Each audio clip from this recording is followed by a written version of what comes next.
Hi, it's Adam. What you're about to see is an amazing conversation with Morgan Perry. We did so much work here. There's so much material. Morgan was so honest and so open and so giving, and I cannot thank her enough. However, I don't know how to work microphones. It's me who did it, and we worked with the recording on my side many different ways. It still does not sound great. So, my apologies to Morgan, and also you're welcome because by comparison, you sound amazing. Okay, now without further ado, Morgan Perry. It's difficult because it's like you see that big number and you want to hit those big numbers, but the problem is if you keep hitting those big numbers, there's a way you can't get out of the vicious circle of always having to hit six figures on a book, and then that's how we get skewed up data and not knowing how the actual health of the market is. Because, like, let's be real, a healthy market system right now may be 35,000 to 40,000 copies for a series, not 100K plus.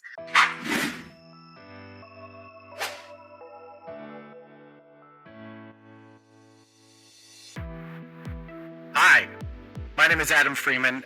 This is Comic Industry Insiders, a weekly podcast where we talk to the people behind the scenes of the comics industry, and oftentimes, as in this week's guests, they kind of step into the limelight, at least inside of our industry. We get to know them as people, which is actually the most fun part for me, and we get to know the kind of the tips and tricks and habits and the things that make them more successful, that can make you more successful in your business or career in comics. So let's talk about our guest this week. I'm going to look down at my written thing here as come to do.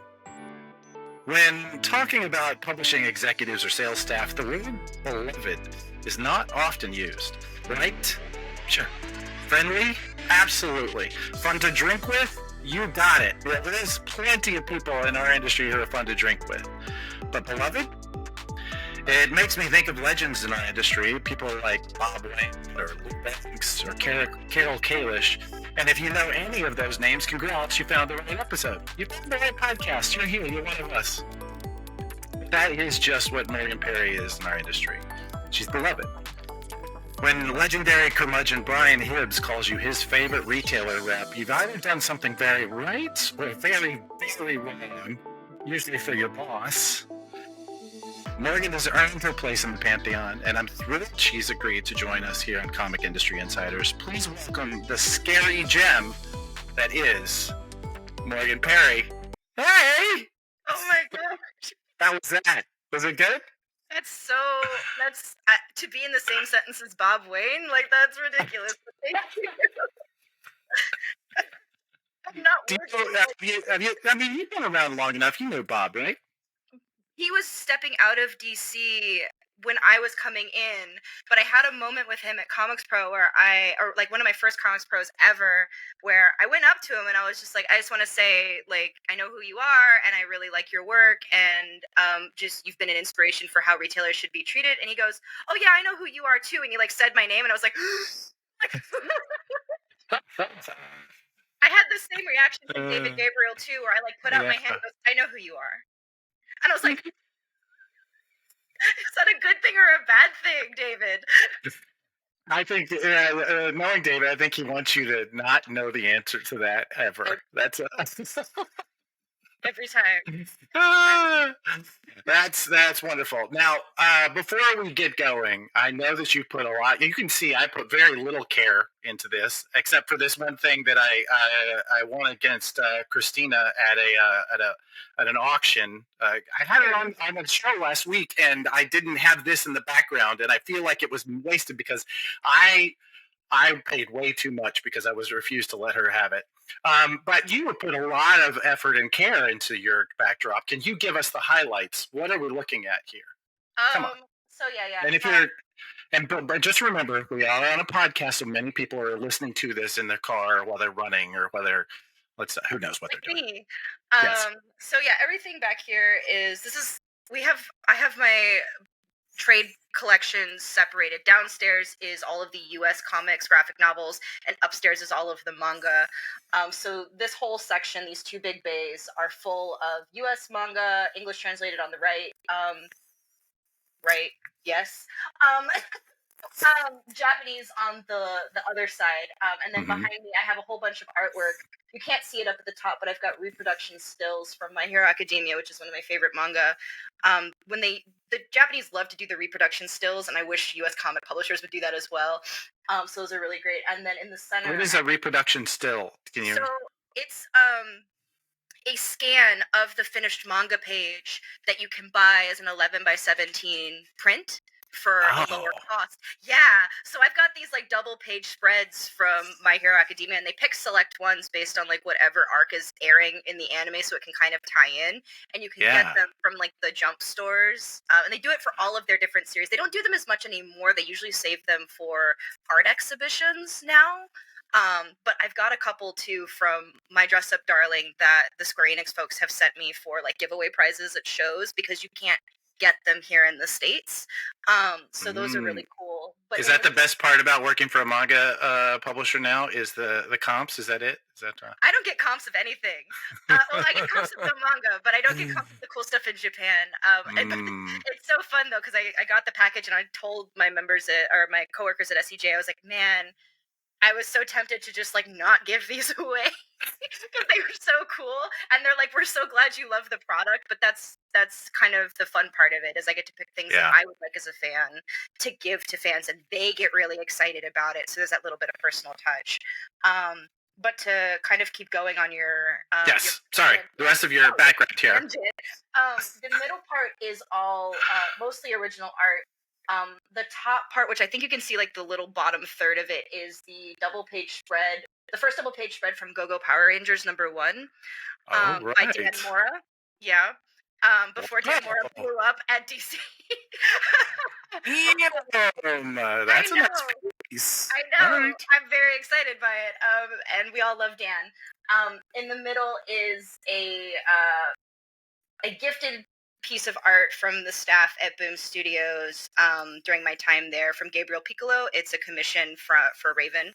As they all know Oh, my love for Piccolo's art. Gabriel's the best, and Raven is obviously my favorite U.S. that's comic market character. So that is shocking to me that the I know, right? gothiest of all comic book characters is your I favorite. know, I'm I know. shocked. I know, which leads directly into the other one, which is my most recent acquisition, which is Uh, a Peach Momoko commission of Raven as well, which I got at SDCC last year, which was weird because she put out the like, hey, if you want, I'm doing commissions. If you want one, you have to email me and I'll draw names and I'll pick the ones I like best. And I was like, yeah, sure, why not? I'll put my we'll name into see. the ring. What's the harm? It doesn't cost me anything to send an email. And then I get an email back a couple weeks later being like, your selection has been chosen. It's going to be X amount of money. We'll pick it up at the show. And I was like, this is fantastic. I will never financially recover from this. I'm going into debt for the rest of my life. This is wonderful. Yes. Yeah. Actually, Peach's commission prices are very reasonable for an 11 by 14. So I'm sure they are. for a Nice. fully painted piece, like I Nice actually had to touchy. speed up a little bit. That is amazing. Well, so I will tell you, we one of the things that we love about this process and getting to interview people is like an excuse to kind of get to know your friends, right? You like like for instance, I just realized today that one of the things I really want to do is kind of go through and interview the members of our Pruna team. Why? Because it gives me a chance to just like get to know who they are.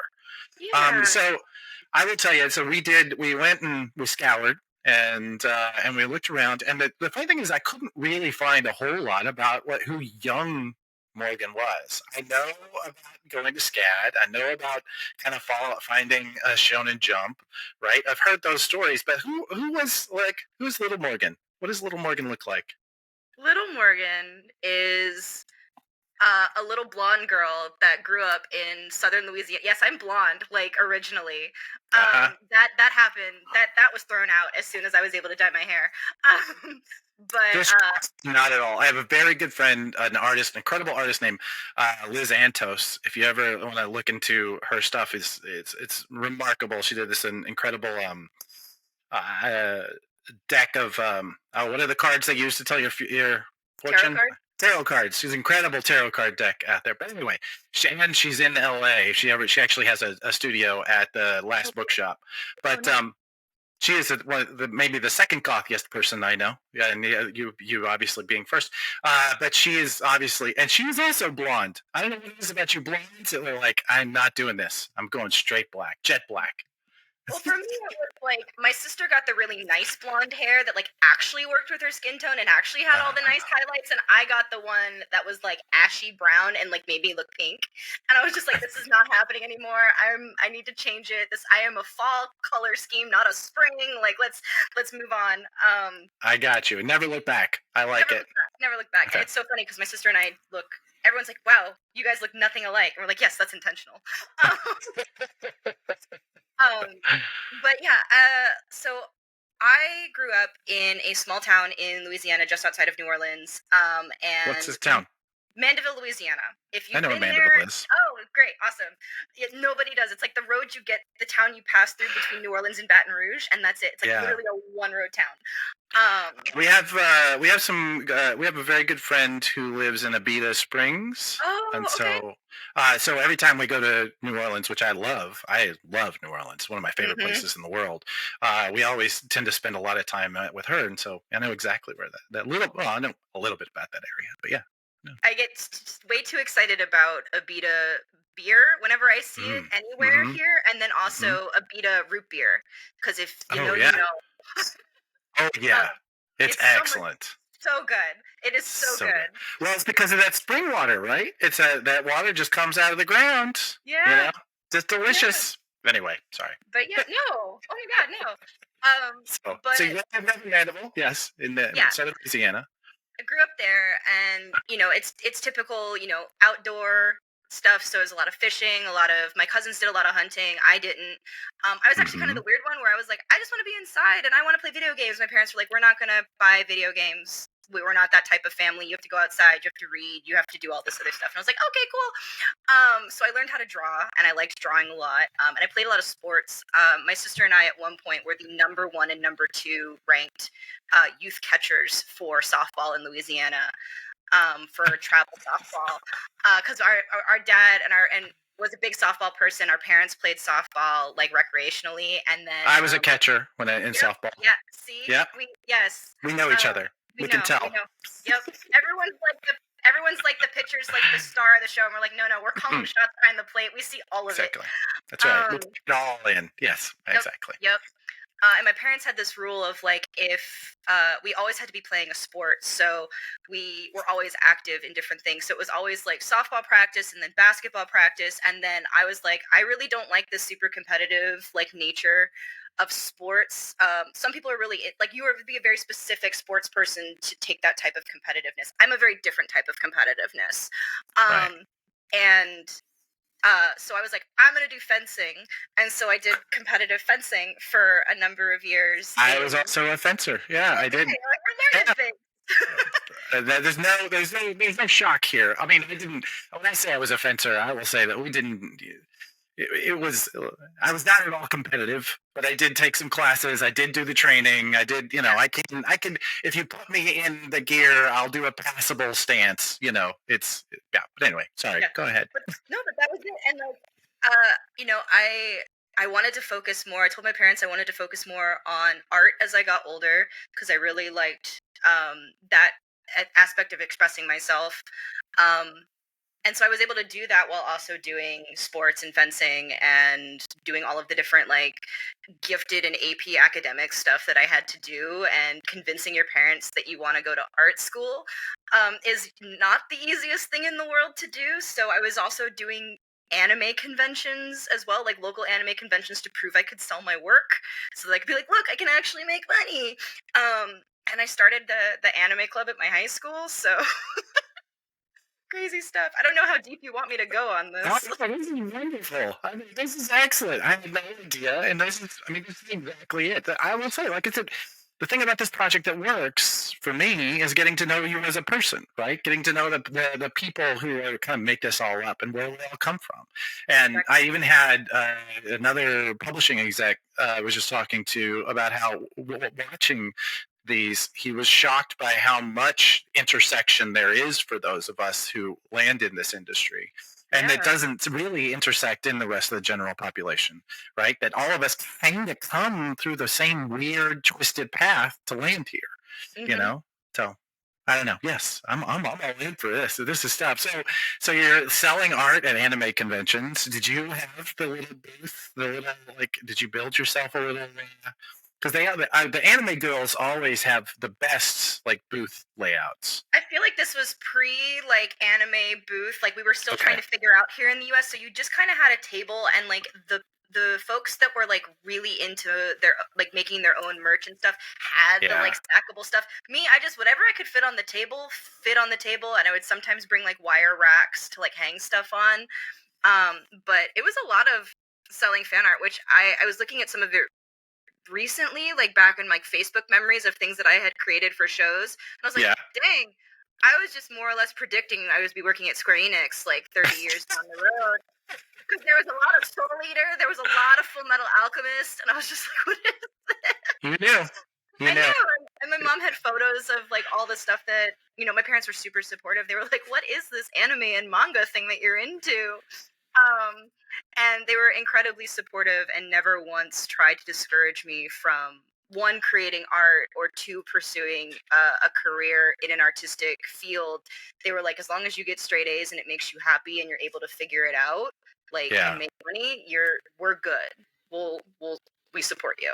So, and this is, from parents that did not have creative backgrounds. Like my mom is or was a mammography tech for radiology, Okay. and my dad is I don't know what his exact title is, but he has recently retired. He's a salesperson. He was a salesperson in the coal and mining industry.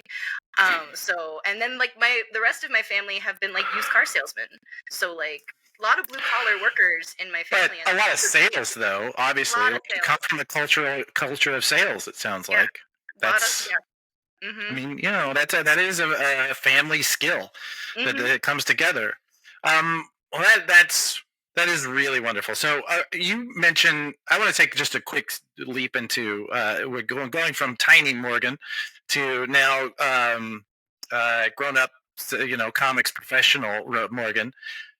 You found there's a great story about you finding Shonen Jump, and I'd love you to just tell you a abbreviated version of that.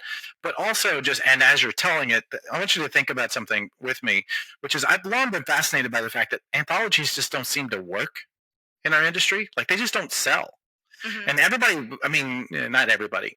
There was a point where I was working for 4 different publishers, and all 4 of them inside the same month said, "Hey, I think we're going to try an anthology." And I'm like, "This is crazy. There's something in the water."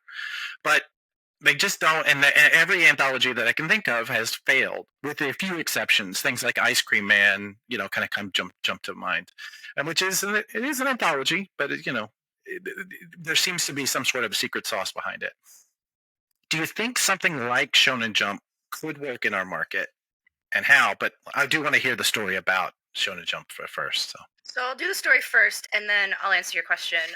So the abbreviated version of this story that I've told many, many times is that when I was about like 7 or 8 years old, my mom went to Walgreens and she was, picking up photos or something, and I, was looking down some of the aisles, and I was a Yu-Gi-Oh kid, and I was like one of the few like femme Yu-Gi-Oh kids in my small, tiny rural town that nobody really knew what that was.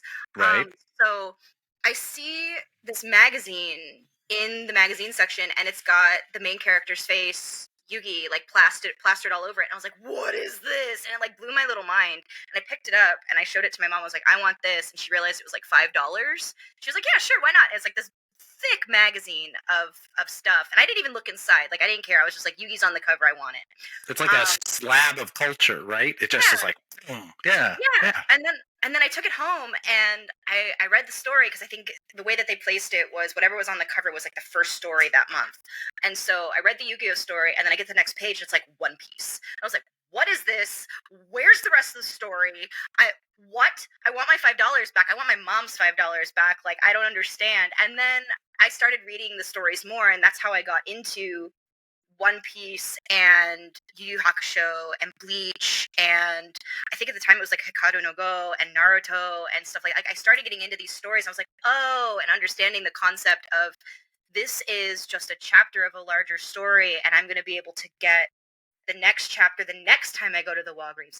That's not how it works, and I learned how subscription comics work at a very young age, and that I couldn't get Sure. them regularly. So that started me getting Shonen Jumps mailed to my house because we Okay. didn't have anywhere that like really stocked them regularly. It was the only way that I could consistently get them. So again, my mom being very supportive and understanding that I'm like a reluctant reader with reading comprehension issues.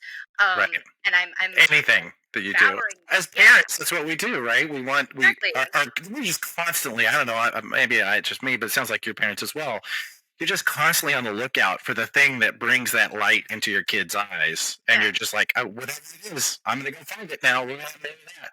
Yeah. yeah. So And my parents would much rather prefer I spent my like any money that I made at like part-time jobs or like doing chores um on a stack of books than right. something else. And so if I was coming home with like 10 manga after, a part-time job or whatever, they were happy and they were like, "You're reading, that's great." So that's the story of how I kind of came across it and got obsessed with manga, and also realizing that you can combine story with art. That was the first time I realized that like sequential art and comics were an actual thing, because we didn't have a comic shop in my hometown, I think, until Big Easy Comics opened up. There was like an Yeah. outlet store for BSI comics, but it was not the most like young reader friendly, or even Yeah. I wouldn't imagine so. you know what I Uh, mean. yeah. The It BSI was in Metairie just was great. it was there like what $1 bins and whatever overstock Yes. yeah, toys they had. Yeah. Yeah, I think that's kind of what it was. And then it was across the street from a or a Books a Million, Oh which was right. just starting to build out like manga and graphic novels. But prior to that, had not had anything. So it was incredibly difficult for me to find Shonen Jump in my town, but also incredibly difficult for me to find any sort of comics in my town. So I didn't really get introduced to U.S. comics until I was probably about like 16 or 17, when Steven Okay. opened up Big Easy in my town, and Yeah. I was like a junior or senior in high school at that point. So Wow. yeah. And so were you just, I mean, did you immediately, are you just like a shop rat? Like you want to, No, oh, I wasn't. I did go in, and I think what really imprinted upon me was Steve's wife and business partner was the one who was working behind the counter at that shop, and I had never mm, seen a woman working in a comic shop before, or in any sort of nerdy environment. It was always kind of like a guy, and she was very helpful and very nice, and she was very encouraging. And obviously I did the whole like, "Hi, can I do you guys have any jobs open, like summer jobs?" And like it was just the two of them at that point. They were like, "No." And there's a yeah. funny story with that, where when I did the boom tour in like 2017 or something like that, one of the stops I did was Big Easy, and I was like, "Why did it take me 10 years to come work in your store? Why did I have to go work for a publisher to like work a shift in your store, Steve? Why?" um, Well, listen, yeah, but you did. You finally yeah, made it happen. yeah. That's, Yeah, but I do credit Big Easy Comics with introducing me to North American comics, because they were the first place I bought Chew. That was one of the first oh, books I picked up, was Chew. right. And Rob Guillory, actually, I think he lived at the time in Lafayette, so he wasn't super far away. So whenever he would do signings, I was like one of the only people that would show up, because like no one knew what Chew was. And so we would have these really great Yeah. conversations about what it was like to be an artist, what it was like to be a comic artist. He was very encouraging, and I was really excited to see that he got farmhand as well through Image and all of that stuff. So thanks, Rob. Yeah, no kidding. He's incredible talent. Actually, we have a client right now who's done a bunch of work with Rob, and he's such an amazing talent. Well, Mhm. that's very cool. So is it your relationship then with that with Steven? What's Steve's wife's name? Do you know? I believe it's Tammy or I Tammy. forget, and I Okay. feel so bad, Steve. I'm so No, sorry. I'm sure Um, they are gonna. I'm sure they will hear this and give me. Some we'll figure it out. out. You can get on, come on the show and set the record straight. Because Morgan is obviously defaming you here. I'm so sorry. You say, I mean, I want you to talk a little bit more about that because you see, seeing her behind the counter obviously made it a more comfortable environment for you. And how so? Is there some interaction? Are you like browsing the stacks, or is there somebody else talking you through what's next? Like, are you, I like this. And they say, well, have you tried that? Because there's when I think about you, I think about somebody who's incredibly good at. You talked about this on Sketched, right? The podcast. You talked about doing comps. I think you have an amazing talent for that. It is obviously comes from a place of passion because you read so much and you can process that and how to sell it. Does any of this start there? I guess is my question that I'm rambling around. No, Oh, actually, I don't think okay. so. No. Because I think I was intimidated by the fact that there was a comic shop in my town, and I didn't want to seem like I didn't know my shit. Um, and sorry for swearing. No, But please. so I think I was just more nervous and just kind of like excited that there was a shop in the town. And like what I really liked about the interaction was it was more of a hi, hello, thanks for coming in. If there's anything you need, please let me know. But they were still very early in the stages of building the business and very early in the stages of that store that like I was probably coming in like a couple weeks after they opened, so they were still trying to figure it out. And I would go in after fencing practice, so like completely like just gross, and just like grabbing comics or picking up things that look cool. It was how I found like the Venom run that was happening during that time. I was picking up different issues of Chew. I didn't have a pull list because I didn't know what a pull list was. Right.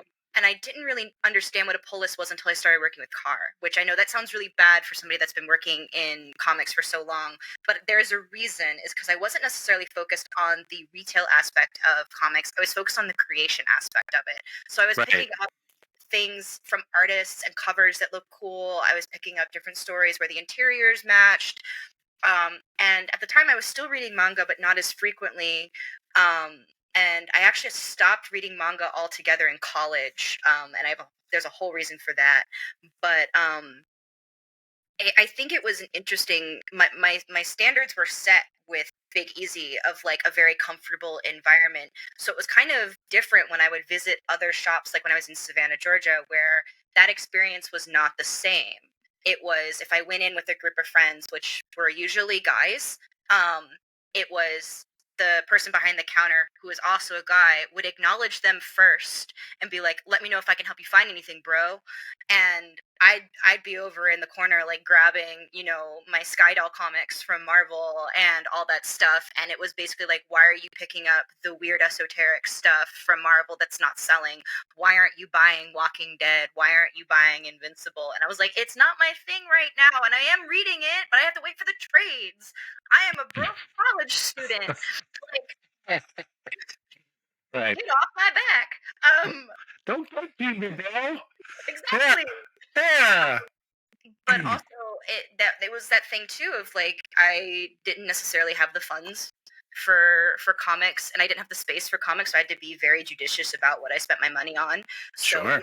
it would be a trade of Walking Dead here or there. It would be a volume of manga here or there. It would, every once in a while I'd get myself a hardcover as a treat. Like that was it. But most of the time it was focused on the storytelling and what was inside the pages as opposed to uh like building a collection or understanding the retail aspect. It was approached from an artistic perspective. So you end up. I'm going to flash forward to you end up going to school because you are so creative and you want to get involved in this. You go to SCAD, which is still to this day, like there's those of us that go to Heroes every year, that convention, just so that we can see the new crop of SCAD kids, because there's always talent. There's always somebody who's about to make their career, and it's always good to be the first one to find them. Um, so you come out of that. Are you looking at what brings you to LA? So I am gonna say one From thing. LA. You went from LA to LA. Yeah. I went from LA to LA. Do you still want me to go back and answer your question about the Oh, magazine? sure. If we can. Oh, shit, I totally forgot about you. Yes, I totally lose your theory. You know what? No. Let's pin this, let's go back there, and come back to LA after that. Okay, good. Okay. We're gonna stay in regular LA or Yeah. Southern LA, and then we'll move on. Still, yes, I Yeah. gotcha. Okay. But in regards to your question about how the anthology slash magazine format would work, or if it can work, I'm not sure if it can with the U.S. comics market, because we're built on a different system for reading comics. I think like the Japanese reading system or Japanese culture of comics and manga is very much built in a readership system, and those magazines are their marketing tools to not only like promote the series but also build readership, and they're very interactive with um with the audience that's reading them, through like character polls and story polls, and like that's what they use to see whether or not the series is successful. And if a series is not getting the same readership or votes, through the magazine, they cut it. At least that's how I understand it from my base knowledge, Interesting. which is really interesting. It's all based on readership, whereas like in the US it's like if it's not selling like in terms of like numerical units and dollars, and that's when a publisher decides to cut it. But it like doesn't matter in Japan. Like it's like the readership. If your readership numbers drop beyond a threshold, they're like, yeah, bye. So like we can't actually count readership here in the US in a sustainable way because of the way that we actually bring in the data that we're able to find. It's all either units or dollars, and units do not translate to actual reading customers. Unless we use something like the NPD book scan, which is books sold to customers, and sell through data, then we can actually kind of maybe check out what the actual readership of a book is. And then there's like a whole like war stats I've done for like variant covers to figure out like what the actual readership of a series is based on the number of variant covers and all of that. But that's a different thing. Listen, So if you want to dig in there, I mean, I'm happy to dig in there because that's the kind of stuff that does get me going. And by the way, there's maybe going to be 100 people who watch this, and if they're not interested, I don't care. So let's talk about that for a second. Let's okay. get in. Okay. So though I developed this when I was at Skybound, kind of just like on my own, which was I was really curious because it was I went to Skybound after the whole big like retail exclusive variant cover boom, Right. and no pun intended. But like the That's fine. I was part of that. I Yeah. All own right, my listen. I alone apparently was keeping Aftershock in business with those like retailer exclusives. Yeah. I hear you. I hear you. Yeah. And so I was curious because everyone was like, why is this series selling like this series is selling 100,000 copies at this time, and we've got this series that's only selling like 30,000, and therefore it's not as successful. And I'm like, hold on, hold on. We have to look at this from like a holistic point of view and not just that base number. And like I'll use two series, and this is not a judgment on either of the quality of the two series. This is just Sure. math. I think at the time I was looking at World Tree, and I was looking at I Hate This Place. Two series by two very awesome creators with two very different styles of writing, but the series had very different variant cover strategy programs and very different marketing. I think World Tree had something like 7 or 8 covers, and like the highest cover being like a 1 in 100, maybe a 1 in 250 if I'm remembering correctly. But like I was looking at the numbers on it of how many copies of that sold, and so what I would do is I took the base number, which was like whatever 100,000 copies. I would minus every single variant cover that wasn't an open to order and take that out of the base number and see what the actual readership numbers were. And by that strategy, I believe for the first printing of World Tree, because I'm not going to count in the second printings or anything like that, I Hate This Place sold more units readership wise than World Tree because the variants counted towards a ton of extra units in the open order covers, whereas I Hate This Place only had an A and a B cover and no variants, like incentive variants. So well, I will say that I've done a similar experiments. Especially, we did one at Valiant at one point where we had a book that was actually it was by other estimations was going to be a solid hit. And we said, all right, what happens if we put one cover on this book? Just one cover, no incentives, no nothing. We're going to treat it exactly the same as everything else. And the sales came in like a third. right? Like Mm-hmm. a third. Like you can't. There was just an obvious dividing line. Like this Mm-hmm. stuff, the stuff that they were doing works. We have to keep doing this stuff. So yeah, no, Yeah, I feel you. it's difficult because it's like you see that big number and you want to hit those big numbers, but the problem is if you keep hitting those big numbers, there's a way you can't get out of the vicious circle of always having to hit six figures Sure. on a book, and then that's how we get skewed up data and not knowing how the actual health of the market is. Because, like, let's be Well, real, a healthy market system right now may be 35,000 to 40,000 copies for a series, not 100K plus. right. That's just how it is. And like if you look back pre-pandemic, like I think Something's Killing the Children #1 had 3 covers on it. A, B, and FOC, which was open to order. Had Okay. no incentives. Yeah. And that series, if it had launched now, would have been considered a like minus Jamestown in the Forest, like incredible career growth. Right. That series would have been deemed unsuccessful. Which like Right. mind-blowing to me. So like when you see the numbers and you see publishers being like, we sold like hundreds of thousands of copies, it has gone back to print at the distributor, it's Right. a lie. It's marketing tactics. Like Sometimes it's a lie. Sometimes it's true. There are there's plenty of times where reprints are real. There are plenty of times where reprints are not real. There are still tens of thousands of copies. We just decided to do a reprint. There are plenty of times. Yes. All marketing, all marketers are liars. One of my favorite book titles. And part of it is true. Like our goal is to tell you a story. Our job as a marketer is to tell you a story because you don't want to know the mechanics. You don't want to know how the sausage is made. So we're going to tell you a story that fits with your understanding. And sometimes it's got a little bit of truth, and sometimes it's got a lot of bit of truth. So yeah. Exactly. And I know a bunch of different books that I worked on personally, like actually did have real true sellouts. Sure. Absolutely real true sellouts. But there are some that are manufactured, like you said. So it is just take it with a grain of salt and don't necessarily base all of your data just on what the outward perception of success is. Someday we're gonna have to talk about data. Maybe after I hit stop recording because we're working on something interesting. I'm hopeful that we're going to be finding something soon. All right, so cool. So now I think we've exhausted why that's not going to work, and then we found an amazing little little cul-de-sac of conversation. Let's come back to LA. From LA to LA, you finish at SCAD. Do you go home? Well, tell me about that narrative. So I actually didn't finish SCAD in Georgia. I finished SCAD out in Los Angeles remotely, and part of that was in my senior year, I had applied for an internship at Nickelodeon Animation Studios. Just because it was that time I had also applied for an internship at Archaea, and yeah, when Archaea was still solo, it was not acquired by Boom yet. This is not pre-Boom, so this was but you did not get it. No, I did. So here's the funny part is that I actually got the internship at Nickelodeon. And I was like, oh my God.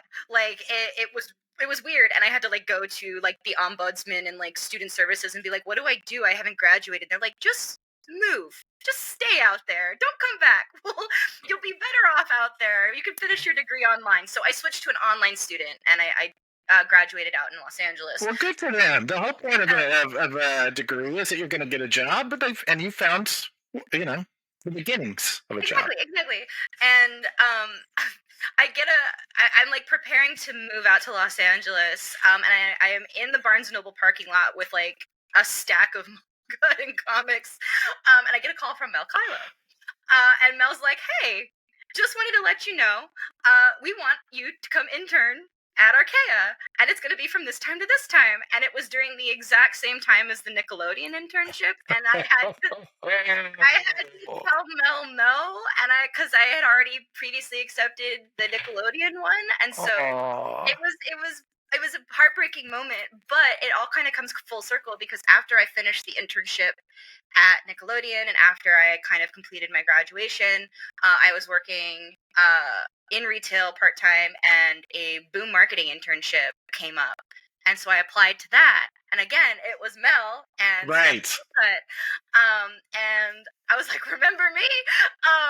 And so I ended up interning at Boom as a marketing intern as well. So it was With Mel, because with he made Mel. that when they acquired Archaea. When PJ decided to be done with comics, has anybody heard from Nobody's heard from PJ in a while. Who knows where he is these days? So Boom acquires them, and they adopt Mel. Apparently, he's Mhm. a package deal. Yep. Yeah, and he was there for a while. So So yeah. I worked with Mel for a bit. I worked with Stephanie Hokut and Rebecca Taylor, who are both now at Inklore.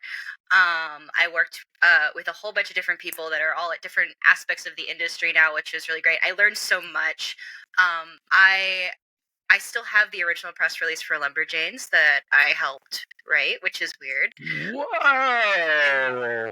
So it was during that time where they were just starting Boombox. They were Yeah. just building it. I think The Woods was maybe like 6 issues in, if that. It was like James's first series. We were working on this wild marketing campaign for a little book called Memetic. And if you remember that whole sloth campaign, that I was that do. whole team. And in between learning how to write press releases and learning how to communicate with different departments, I was spider monkeying around the basement pulling orders for the web store because that's something they made us do as well. So I'm like climbing up shelves and grabbing things off the top shelf, and it's just like an Uh, incredible time. And it comes time for that to end, and I had been applying to jobs because I was not going back to school, so I needed to find something else.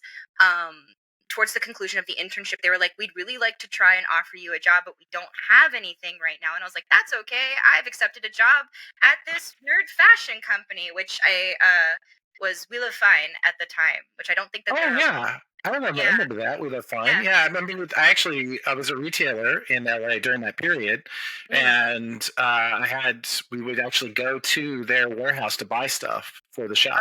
Yeah. So Yeah.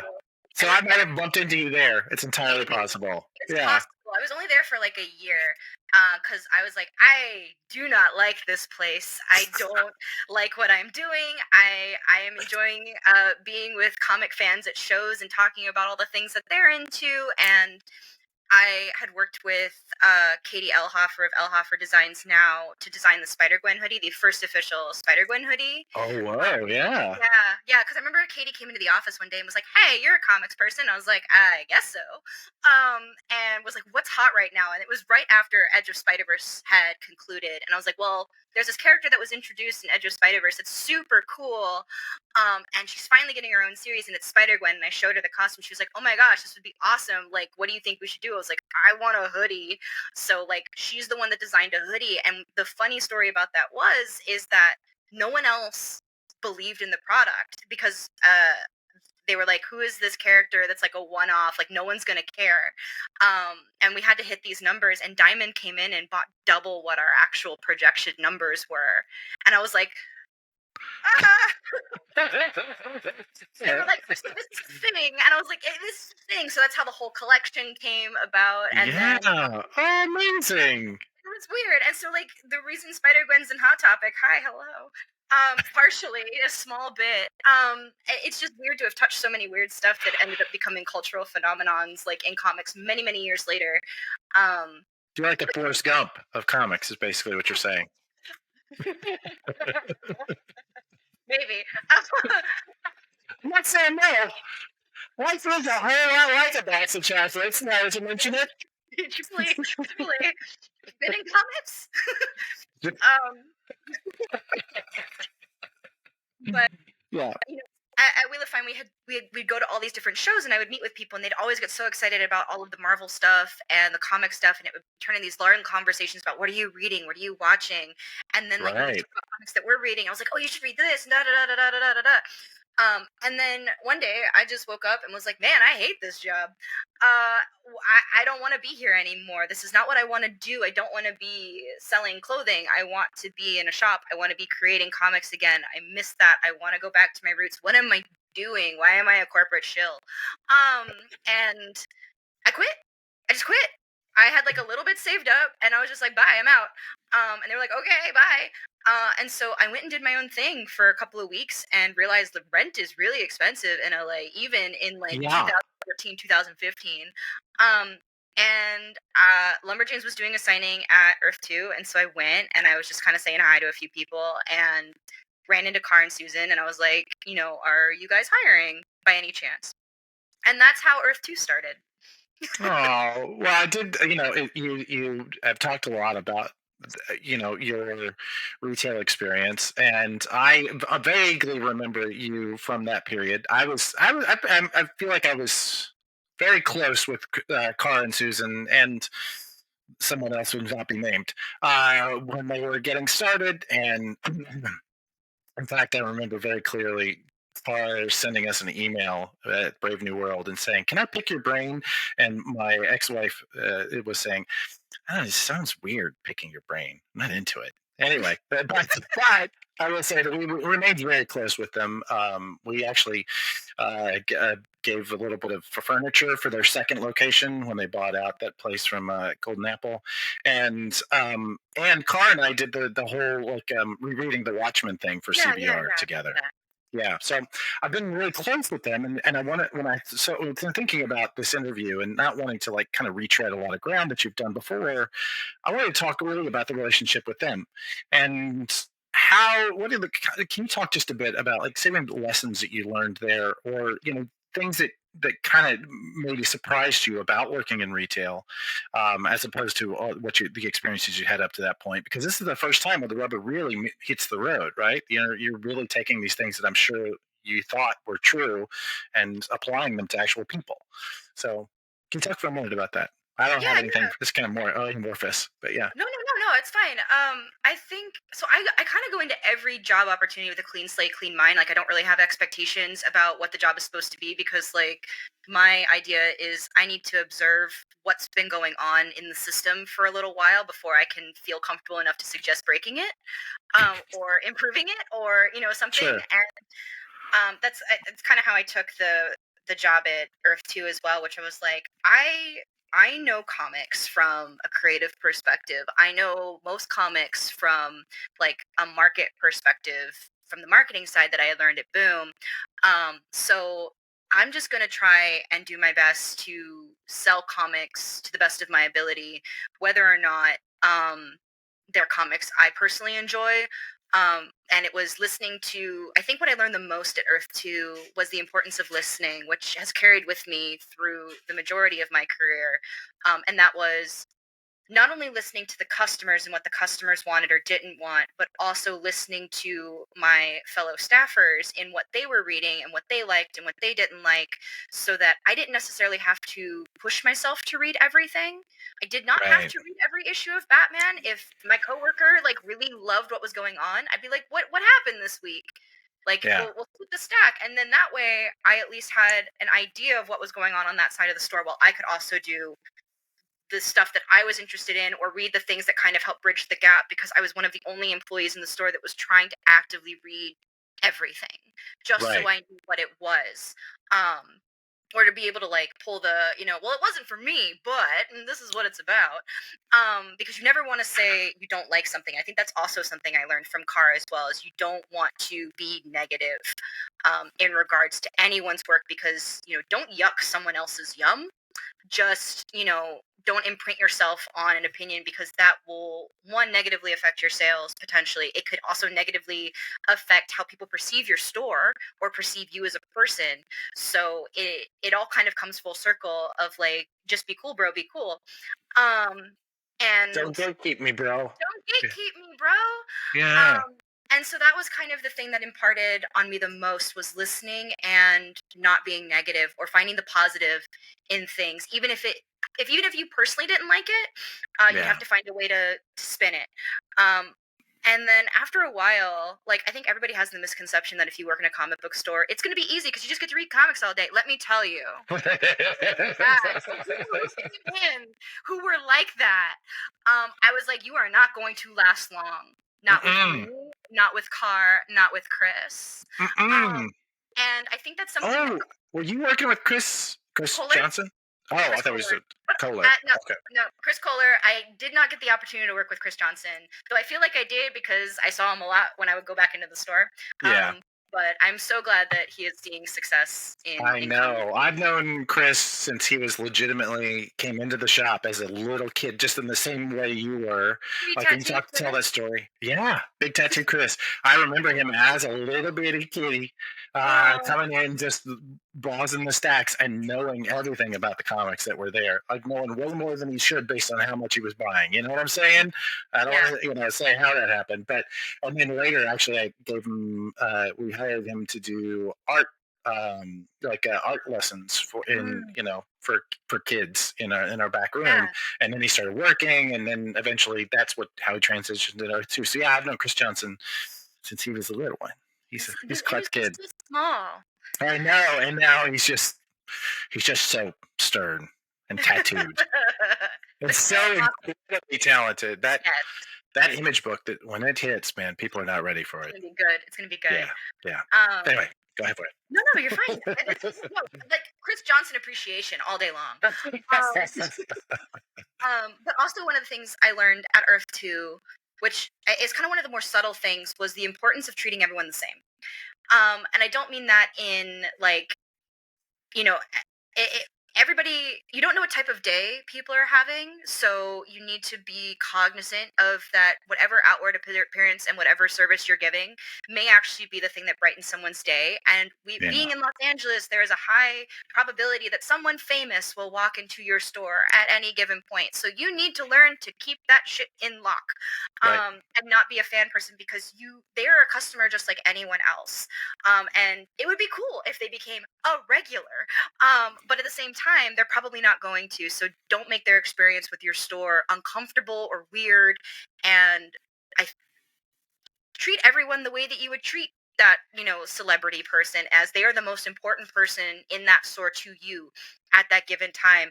And make sure you're able to read the room. If they want space, give them space. If they want more of an attentive, like one-on-one recommendation type of thing, great, let's have that conversation. If they look like they have a question, be like, "Hey, is there anything I can help you with?" And then maybe that prompts the conversation, makes them feel more comfortable. Be like, "I don't know what previews is. I'm missing this issue. Do you have it? Like, how do I start a pull list?" And then you start to foster that relationship with people, and you get to know them Hmm. as human beings, which is really great. And I think that that was something that I did a lot at Earth too, was that no one was just a customer; they were people. So it was always like, "How are you? How's your kids? How's the dog? Like, did you enjoy this Yeah, book?" It you would helps. see the same people every week. You'd see them more than you see your own family, right? Yeah, They become your family. they do, and they, when you needed them to step up and be family for you, they did. Like, You're I remember correct.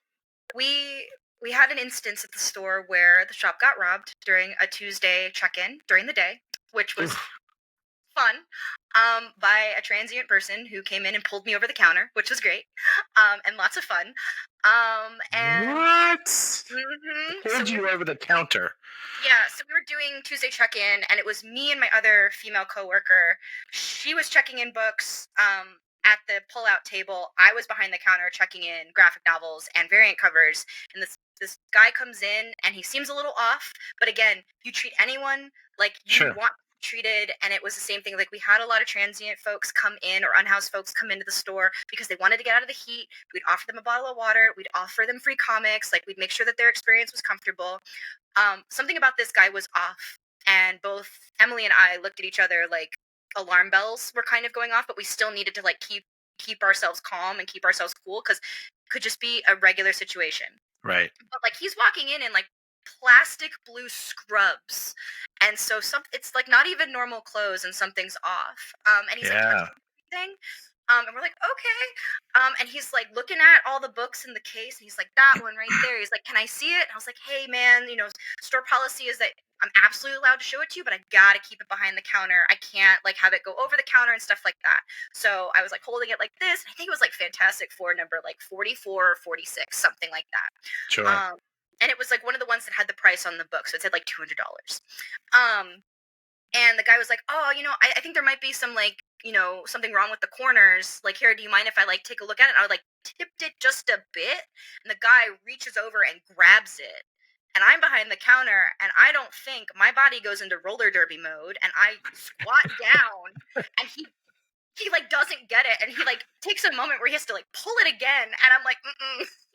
And like, Susan later was like, "Why didn't you just let it go?" Oh my god. Listen, Susan. Like, Derby is in my bones. I do not. You do not confront me unless you want to get it. Yeah. the guy grabs it and pulls it and like literally pulls me into the counter. This is a glass counter, by the way. So if you've ever been to Earth 2, it's a glass L-shaped counter. He pulls me into it. The counter falls over. I don't know how Emily got out of the way in time because it burst into that table she was working at. She like jumped over that thing, like I will just say it like a goddamn superhero. And this is a fucking action movie. This is crazy. It really was. And like I'm like on the ground like like because it hit me like right here at like chest level on my my ribs, and I'm like in pain. The guy books it out the store. Emily jumps over the falling counter, grabs the phone off the table, throws it to me, and goes, "Call 911." And so I'm calling 911 as she's locking the door because, like, we're done. And the guy next door who owned a dog washing business came over and was, like, knocking on the door, like, "Are you okay?" And we're like, "Not right now. It's not good." Like, Emily's explaining the situation. He actually goes out. Our coworker's in his car behind the store, like, reading the Tuesday Stack, and the guy knocks on his window and goes, "I think something's going on in there. The two girls seem like there's a like a problem." And I guess my coworker went, "I'm still on break."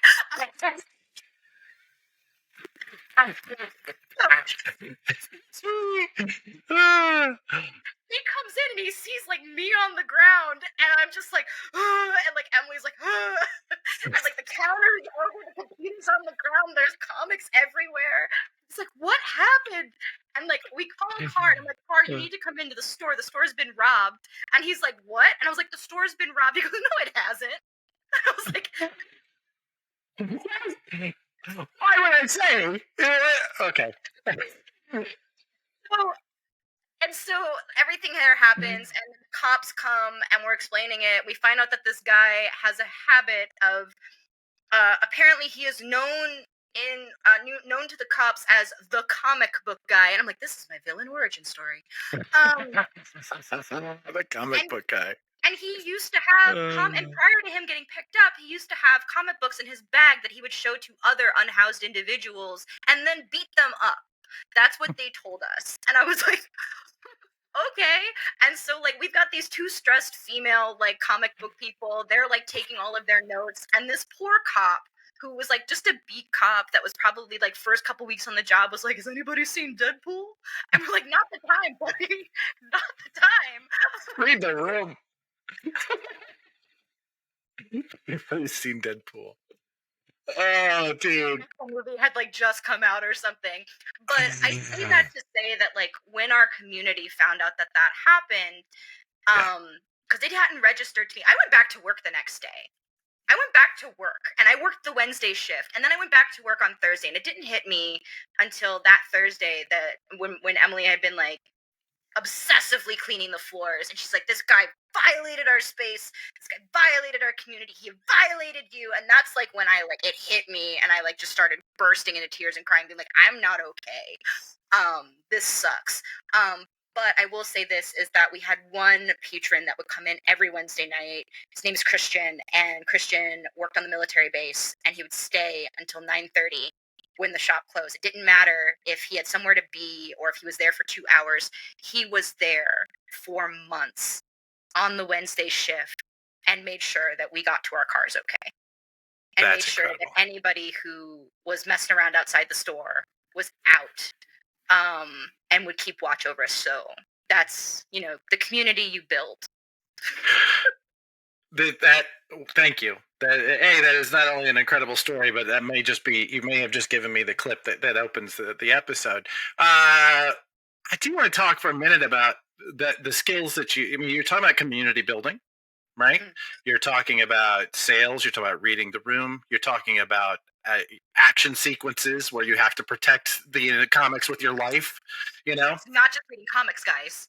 You've got to have the physical skills. If you're ready to throw down, why do you even bother? Don't come into work. So I have this long-standing, like a little puzzle I've been working on for a while, which is, what is the equivalent of a barista for comics, because barista, I mean, honestly, somebody who goes in, we're talking about somebody who makes drinks, right? They use a machine the same way, the same time. There's some skill, there's some obviously some art, um, but we have elevated them with this name, and this name, rightfully so. Starbucks is an amazing marketing machine. Came up with this. I really do believe that there should be a recognition of these people that you and I both were, right? And I would say I would like to consider myself as good at it as some, but I'm sure nowhere near as good as you were. But like that level of skill is something that should be celebrated, because you are, kind of taking someone down the path of this culture that is vast, right? And you are creating community, and you are doing service for someone, making someone's day brighter. Like all the things that you just said, that is could be is a career for many and should be celebrated. um I don't know if there's no real question here except, right, I think the term like manager or sales associate is so general.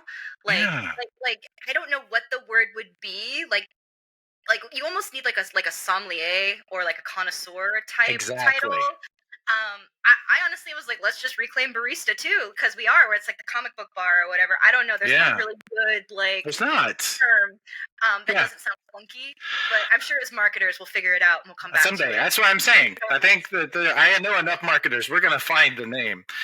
So I do want to talk just before we leave Earth 2. I want to talk about leaving Earth 2.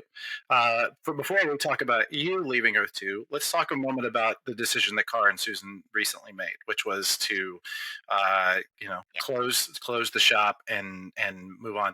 I have offered to do like an exit interview with Carr, and he was not ready yet. Hopefully, he will be soon too. I'm going to say it. I'm going to say it here. I'm happy to have you on the show anytime you're ready, buddy. But how'd that make you feel? And what do you think about this transition? I feel like we're in a transition in the direct market where there's a generation of us that are reaching our 50s and 60s, and even some 70s in some cases, where it's time to move on. Is this a good time for comics? Is this a bad time for comics? How are you feeling about it? So I'll say just generally, I feel like this is a good time for comics. I feel like in addition to the old guard, older generation kind of saying like, I think I'm done and moving out, that's okay. Like that is okay that you don't have to be there, but I think we're seeing this new generation of comics folk, both on the publishing side as well as on the retail side, that have the energy, they have a different taste, they have, a more of a sense of what the folks around them and younger are wanting from their store, and they're able to adapt and mold and be able to transition those stores and those brands that people love um, into a new era for that particular store. Because I think you've said it, multiple people have said it on this show before, is that like when a shop closes, those customers aren't necessarily automatically assumed into another shop because Right. it's not a fan of the comics, it's a fan of the store. And so the importance of keeping the store and the community um alive is what's going to keep us moving, and we're seeing a lot more folks interested in, I feel like, comics retail. There are a lot of people making really smart staffing decisions that are not just wanting to be part-time staffers to read comics. They want to learn the business, they see it as a career path, they're more engaged on social media, and they're like, oh hey, that person started a comic shop and now they're working at a publisher, or that person started a comic shop and now they're an editor, or that person started a comic shop and now they're a creator. Like they're seeing it as a viable avenue to be successful in in other branches of the business, but also um still working in retail and seeing that there are businesses and corporations and chains that are building, that there are sustainable careers and jobs within the retailing ecosystem. So I think comics are good. That was a long way to just say comics are good. Comics are good. Comics are good. Comics are going to be fun. Comics will be fine. We're like cockroaches, man. Like we don't go away. We survived so many different depressions and Yeah. recessions, and people need to be entertained. And comics, while the price has changed, comics are a cheap form of entertainment. Correct. And it's something that we can go back to and build our own personal libraries for and still have an appreciation for. And it's a medium and an art form and a creative outlet. It's a lot of things that we can And the engage with. entertainment of collecting. Yes, Let's not lose that either, right? exactly. Even if you're it talked about, I mean, there is no way to measure readership. You can measure Right. sales, but let's Hmm. not worry about that because honestly, the buying of it, the holding of it, the collecting of Hmm. it is also its own piece, Yeah. right? Yeah. Hmm. So anyway, In regards, have you considered going back to retail? Have you ever thought about that? my partner and I have this running joke. It's two scenarios that if the world completely collapses and we're in like a Mad Max scenario, we are going to open like a manga cafe. That's what we're gonna do. We're gonna be like a post-apocalyptic manga cafe because he's like, we have all of the stock. Next to And the Bullets farm, you just yeah, stop off at exactly. the manga cafe. I Yeah, got just you. chill out for a bit. It's fine. And then, but the more realistic one is, we've it's a far off like dream fantasy sort of thing. A friend of ours is like, would you ever consider moving to Japan because they're thinking about like buying like an apartment building or something out there? And we're like, what would we do? And I said the only thing that I could consider doing that I have the knowledge base to potentially be able to do would be to open a comic shop. There's only one comic shop that I know of that sells US comics and translated US comics in Tokyo, and that is First Comics at Ikebukuro. And they are fantastic. Um, but yeah, there's enough people that are moving around and shifting, enough tourists that are still looking for their books that maybe that could be a viable option. But at the same time, my partner's like, I don't know if I really want to move to Japan. I don't speak the language and I would be really lonely. Yeah. um but that's something. But in regards to like Car and Susan closing the Earth Two Doors, my feelings are so complicated on it because, like, obviously, that's the origin story, like, truly of how I got my start in publishing, and I can never repay Car and Susan for what they've given me. Um, yeah, And and I'm many other people and have many other people. that same sentiment. Yeah, Rightfully so. yeah, They did a good thing well mhm, there for a very long time. yeah. Um, But I so also let's understand talk. the area has changed. Their footprint has Yeah, changed. That area post COVID got hit really, really hard. So from a financial standpoint, it makes perfect sense. it does. I mean, there's nothing. We have another retailer on our schedule that we're going to be interviewing who made a similar decision to close a retail store so that they could, essentially take care of their customers Yeah. because rent was no longer a viable part of the business plan. So it's an entirely reasonable, adjustment of your business, especially in Hmm. this day and age, and especially when your neighborhood changes. That was a very specific neighborhood that was very mall focused, Hmm. and malls don't seem to work anymore. So yeah. Yeah. Um. Well, let's talk about how you were making that decision to move. Were you just straight poached? Did Philip come in and go, "Hey, no, okay"? No, no. So I was working there, and I had actually made the decision a couple months prior to be a lifer. Like I was like, I love working in a comic shop. This is great. I love it. And like I was really connecting with Car and Chris on like what is ordering, how to do previews, what are the maintenance of the store. Like I was there when it was open. I was there till closing. Like I was training staff, like all of that stuff. And I was like, I knew how this worked, and I knew how to speak Car too. So that also was a skill that I learned, Sure, which is very difficult. Um, I am um, certain. and at the time, I had told Cara and Susan that I needed to cut back slightly on my hours, or at least shift around my schedule because I needed to take on another job. And it wasn't because they weren't paying me enough, but it was I needed additional funds, and so I started as a almost full time key holder manager at Hot Topic, in addition to working at Earth 2 during the holiday season. So I was pulling like 80, 90 hours a week. I would be at the Oof. shop at like 8 a.m. to check in books and to like get everything ready. And then I was working till like midnight or 1 a.m. at the mall, selling t-shirts, which I don't recommend. 80 to And 90 hours of retail work, which is like intensive, like it's it's really emotionally and intensive. like intellectually intensive and Yeah. can be very physically intensive, right? Yeah, I was working like 2 8-hour shifts like a day, It basically. seems It was rough. There would be like some days where I only had like a 4 hour shift, and I was like, "Oh, this is nice. yeah. It's like a nice little break," and I didn't have any days off. So Car and Susan understood that, and I understood that, and I was like, "I just need to do this for a while to get this going." And then I forget what happened. Is that like I was checking in books one day and Carr calls me and he's like, "Hey, do you have a minute to step away from the counter?" I was like, "Yeah." And so I go in the back and I was like, "What broke?"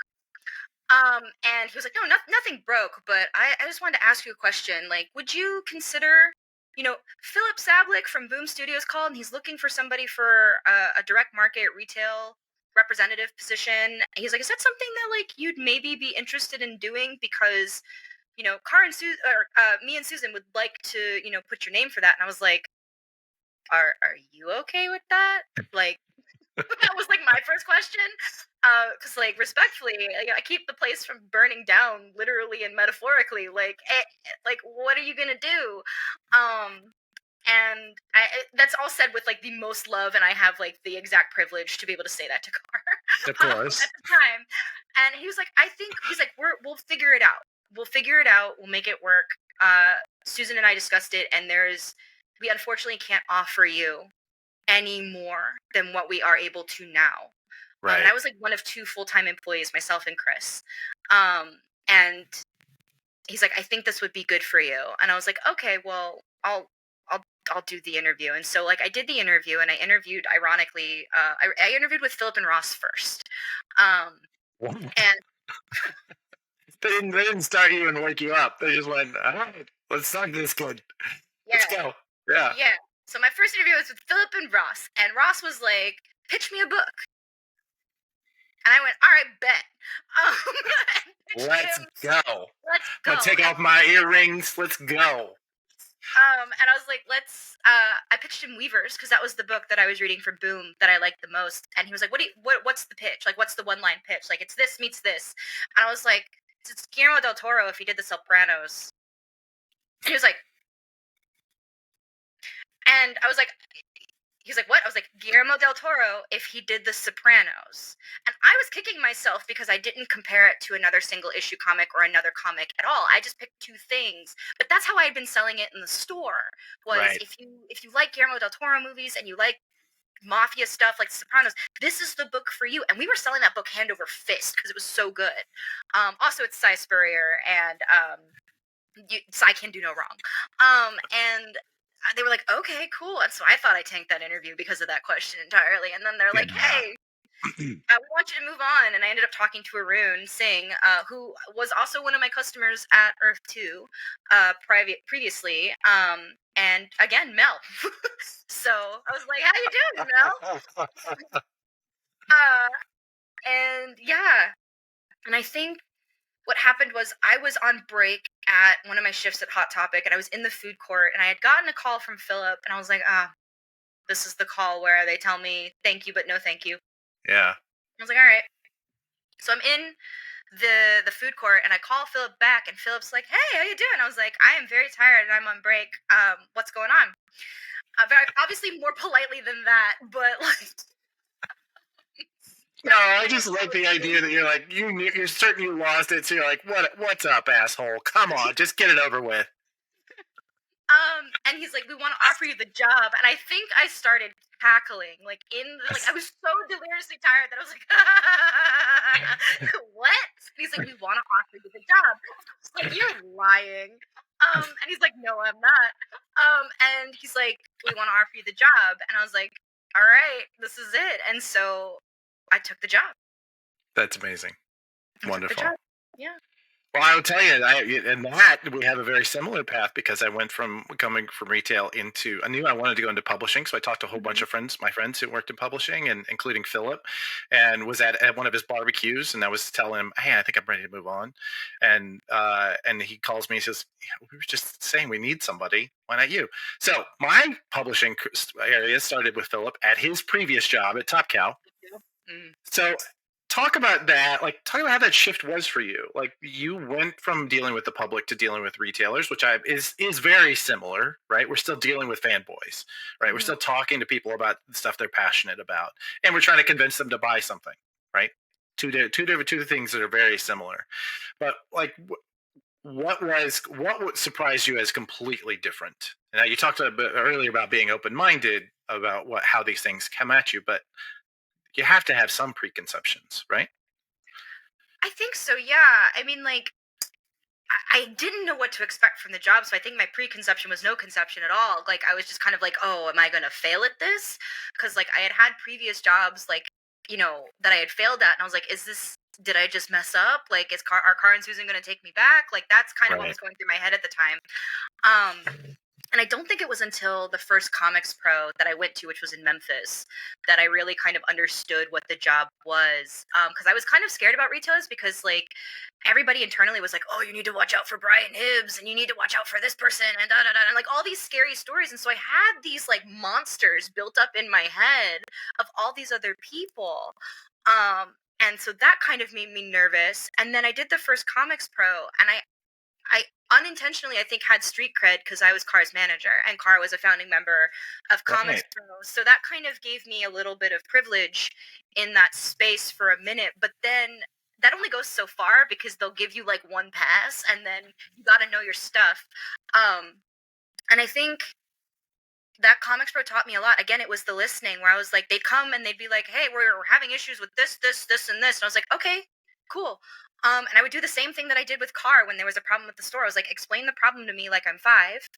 Tell me what solution you think we should go with, and Right. then let me talk to Philip, Ross, whoever, to see what solutions we can actually do. But let me listen to you. Let me hear, like, get the emotions out, because that's where our core issue is that we're having an emotional problem and it's affecting our business. But how can I logically help you and help you solve this problem so it doesn't cause this emotional reaction anymore?" And I think that's probably the thing that I didn't expect, was how much just listening to people again would just be what would help you along the way. Like, there were so many times I'd get these long emails or these long phone calls, and it would just be people yelling and screaming and being really unhappy. And I'm like, "I got you, dude. It's okay. Like, I hear you. Your feelings are valid." And that wasn't to be condescending. That Yeah. was literally just to be like, "I hear you. That does suck. Like, I, as a Yeah. retailer, I know that that sucks." And I remember like our executive assistant at the desk got a phone call from a retailer because they just called the number that was listed for the office, and she's like holding the phone out because this guy is just screaming, and she's like, "What do I do?" And I was like, "Just transfer him to me." And so they transfer, and I was just like, "Hey, how you doing?" And they're going off there, and I was just like, "Okay, all right, okay."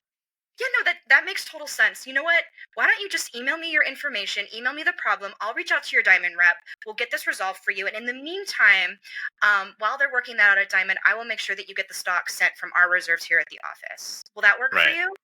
And they're like, "Yeah, actually, that would." And I was like, "Okay, great. Send me all of your information. I'll take care of that for you." And then like hang up the phone.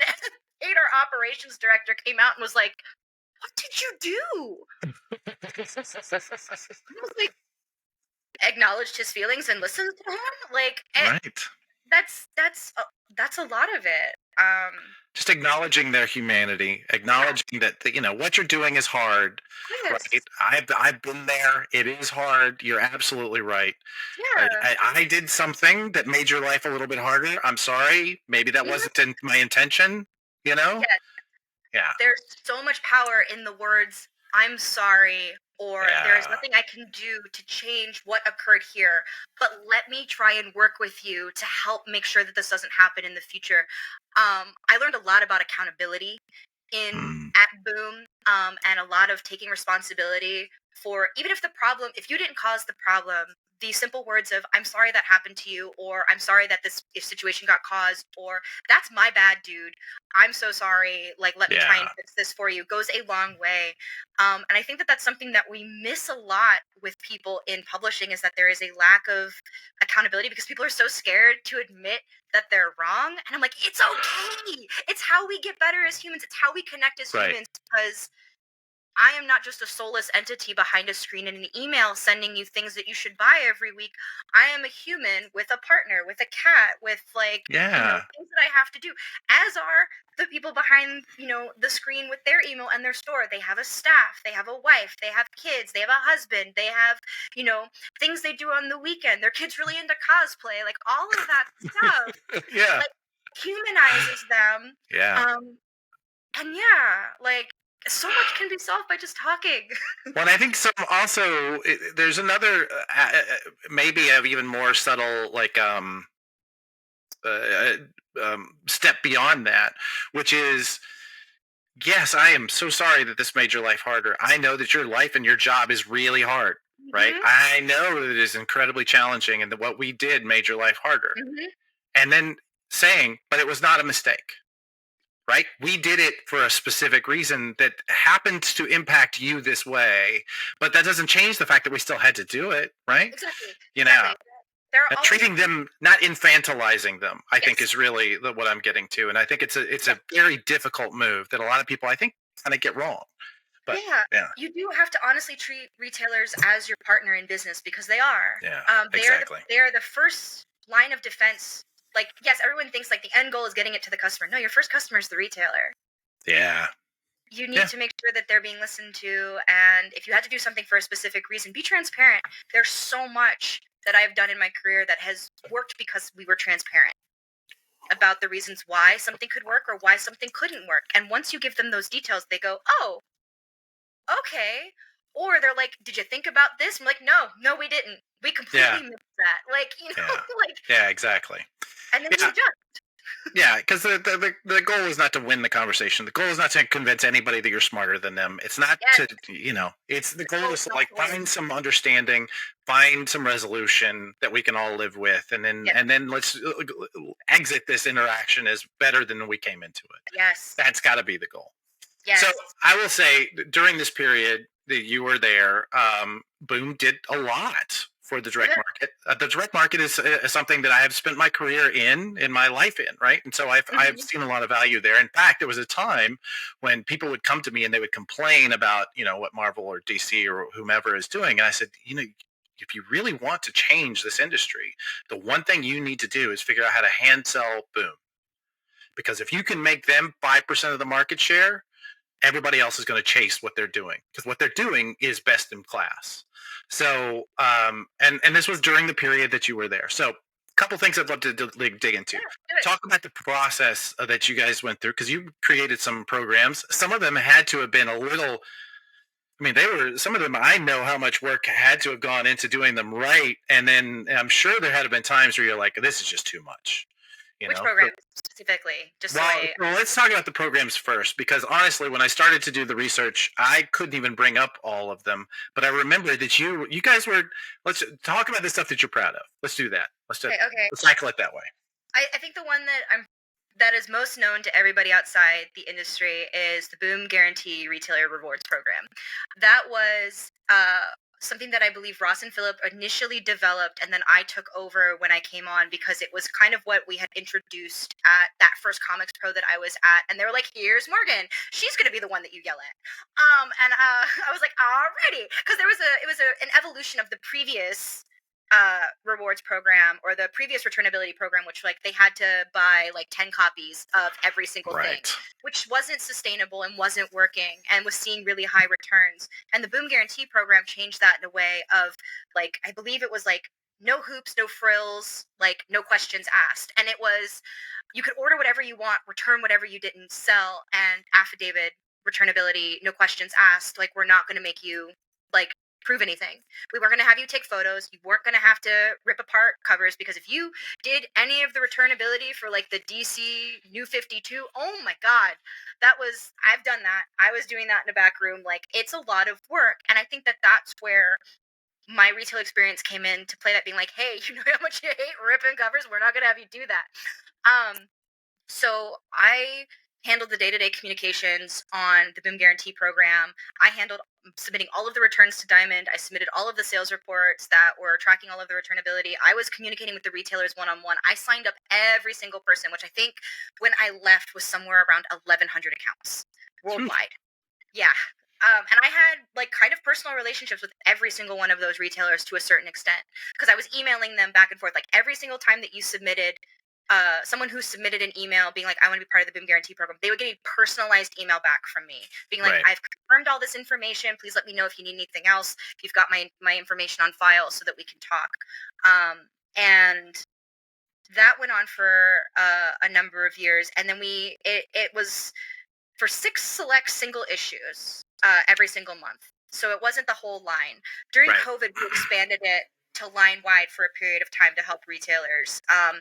And that included titles like Berserker, which like you scared on series that sell so big that the returns are going to be so high. But you know Yeah. what I found interesting about that series or that program was retailers were more inclined not to return things because they trusted the publisher and they're like you're putting your money where your mouth is on this book. I want to do my part to continue to try and sell it even if it's not initially working in my store. I'm not going to return it. And we were like, no, please do. Oh my god, don't keep dead stock. Like if it's not working for you, it's okay. That's the point of the program, is so you Can can I find what works, what doesn't. Go ahead. I want to scratch at that just a minute because there's just my experience when I watched that was, well, one of two things is going to happen. People are going to either kind of fib on their paperwork, and which is I'm sure happened a lot, or they are going to be ordering too much and then returning too much, and that's going to lead to a whole lot of logistical. And that's why when I was talking about this is too hard, we got to throw this out. I imagine that had to have just been an avalanche of paperwork for you, especially since you were personally running it. My question is really like, what was the percentage? You said most. I mean, what are you really most retailers were saying? You guys are putting this at you. I'm going to come meet you more than halfway. Mhm. Most, really? Most of them, yeah. I don't know what the exact percentage of retailers were because obviously not everybody emails and tells you that. But Sure. just by judging on the returns, like returns maybe on average were like 12 to 15%. Really? Yeah. Where we That would, saw the most like change in ordering was the attrition from 1 to 2. That's how we right. knew how much of a series was successful. And sometimes the returnability extended to the second issue, so that mitigated it a little bit. But like Yeah. I looked at every single one of the return forms that came in because I think at one point they had to like mail them to me or email them to me and I had to like go through them every single time.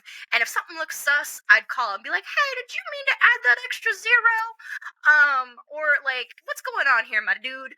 And we would have a conversation about it. And there were some people that like obviously would try to game the system, the very limited system that we had. And I don't blame them for that. But it Yeah. also Yeah. helped develop a relationship of like, hey, I see you. Yeah. Exactly. You know, that's me. Yeah. And I was actually really surprised to see how many retailers, based on what they ordered, because I would look at that too, like the amount that they were returning. And when I would like email them being like, why are you only returning one book? They're like, I sold 9 of them and I had to reorder, like that kind of stuff. So it was working. The program was working. Returnability was working, and it was helping build the careers of creators that may not have necessarily succeeded in the direct market at the time, which was really important. And because we were able to assume part of the risk, the retailers were more willing to take a flyer on the book and personally hand sell those titles and grow their audience beyond what their Wednesday warriors were or beyond what their typical customer base were. And it helped them, you know, build that community to include more, whether it was femme presenting folks or non-binary folks or queer folks and stuff like that, especially given the type of content that Boom was publishing at the time, which was awesome. And then, you're always trying to elevate. So we took it a step further, which was we made collections returnability. And we were the first direct market publisher to do affidavit, return affidavits through Diamond on graphic novels, which helped sell those series again to people who weren't necessarily coming in every month or didn't understand the comic shop system. We just wanted to keep it simple and make it easy for you to sell books and make it easy for you to get the things that you needed. People like college age Morgan, right? Yeah, exactly. Yeah. There's Yeah. nothing worse than not having the book when that person comes in. Right. Yeah. Well, I mean, like I said, I think there's you guys were as someone who spends a large portion of his day still trying to think about how to move the needle and how to get comics retailers to pay attention and to actually increase sales. I think you guys did incredible work. So my hat's way off to you. Can we talk about? I want to talk about the 2020 Comics Pro presentation. Okay. And you mentioned that there's a story here, but I do want to talk about it just from the outside. We were doing the research. I went back and rewatched the video that was posted of you and Philip presenting this, and I think aside from the pitching books that were that were later found to be like definite hits, that Hmm. was the thing that struck me the most was how prescient it was in the advice that it was giving to retailers, right? So and publishers, really, for both sides, you were saying curation is key, right? Is it? Stop confusing people with an avalanche of shit. Hmm. Community is key. Also, keep your community close. Take care of them. Right. Hmm. You were telling them things that ring true to this day, and you also talked about something that I hear a lot from publishers now that are incredibly supportive of the direct market, and they're like, why are they why are they ordering all this other stuff that doesn't sell, is not that great, and is not supportive because they feel like they need everything. Why do they feel like they need everything? They need to be curate. Why not curate for the people that are supporting them? So, anyway, kudos for the presentation. But I do want to hear set the stage for me. Like, tell me about this because we're heading into COVID times at this point, right? Hmm. This is for Comics Pro of 2020, so we're talking about really like 6 weeks before lockdown. Yeah. Yeah. So So that Comics Pro was really interesting. I think that was the first time that Philip and I were splitting the presentation 50-50. And really excited about it. And Philip was already on site. I was flying in that morning. We had a morning presentation on Thursday, and I get into Portland, and I'm in my taxi, and I get a text from Philip that's like, "Hey, where are you?" And I was like, "I'm in the taxi. I'm on my way there. I'll be there in about like 40 minutes." And ironically enough, the taxi driver was like just wanting to talk about anime the whole time, and I think he made the drive a lot longer than it was supposed to be because he just wanted to keep talking about Full Metal Alchemist, which I was like happy to do, but at the same time, I was like, I need to sure. get some more. We get to the hotel, and I have another text from Philip, and he's like, "Hey, where are you?" And I was like, "I just made it to the hotel." He goes, "Okay, cool. Stuff's running early." And I was like, "That's new." And I was like, "Okay, I still got 10 minutes before our presentation slot." He didn't tell me like how early, so I was like, I still have time. So I like see the presentation room. There's like bathrooms over there, and I was like, I at least need to like go wash my hands or something because I've been in a hotel or been in an airplane the whole Plain. time. Yeah. Yeah, exactly. So I go in there and I, do whatever I gotta do, and I come back out, and Philip is like at the stage, and he looks stressed, and he's like fiddling with his computer and stuff, and like I'm like wondering if there's like tech issues, and so like I still have my rolling bags. I have not checked in. I have not done anything, and I just roll my bags up behind Lance Crater, who was our VP of licensing. I was like, "Hey, Lance," and just like walked right on up, and Lance was like this, like with his phone, like looking like he was like so worried. I found out later that they were running ahead that Philip had to vamp or stall because I wasn't there, and we just. Lance was like, I could not understand how chill you were, just putting the bags behind my seat, being like, "Do you mind watching these? Okay, bye," and then walking up and just jumping right into the presentation, like no, like you had been there the whole time. And so Philip was like, "Oh my God, you're here!" Like Uh, like look on his face, and I was like, "Let's do this." He's like, "You ready?" I was like, "Are you ready? Let's go." And then that's when we that's jumped into awesome. the presentation. But I didn't realize how stressed out he was. Having to had to schedule a comics pro of all things. Well, I will tell you, I mean, hey, I'd like to talk before we move on to the next chapter here, and thank you for making the time to this because we're already an hour and a half in. We haven't even gotten to your current job, but the I do want to talk about Philip because I do find him to be remarkable, and he is an upcoming interview. But Good. uh, it's the idea of him like not being able to prepare for something because he is so prepared.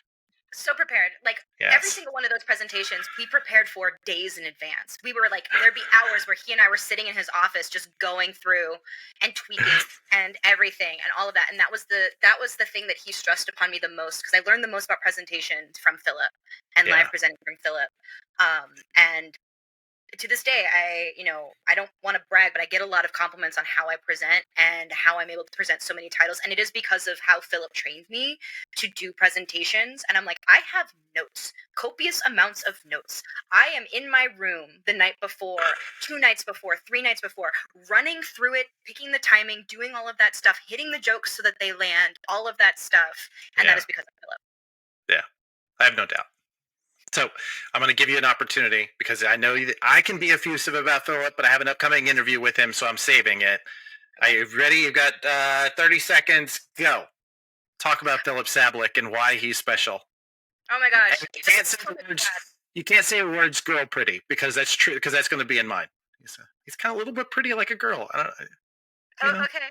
I'm not going to say that. Like, that's Comic's dad. That's like the like vomit that like came up into my throat like Dad. at the words. Like, it's Yeah. Comic's dad.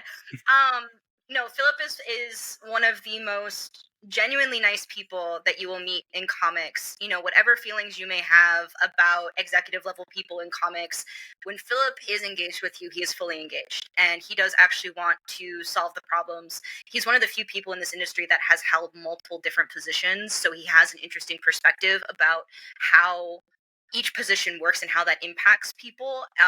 And I think that's something that is missing from a lot of, publishers, as well as people kind of rising themselves through the ranks to take on these different positions, whether it's creative or, behind the scenes and stuff like that. And Philip does look out for people. He does actually really look out for people. I think, that was incredibly, uh, that was known to me from the start, and I do really appreciate that to this day. Um, does that mean he's perfect? No, absolutely not. No one's perfect. Were No. there times where he messed up? Absolutely, Philip. You messed up. And then we remember them all. We Remember remember. it all. But Yeah. for the most part, I am excited for what Philip has, planned for the future. I was incredibly shocked to see that he had decided to step away from Boom. Yep. And I'm interested to see what that means. I can't wait. I can't wait to hear as well. Let's talk about Boom for just one more minute. Boom. It was announced yesterday. It's been in the rumor mill for so long. I can't.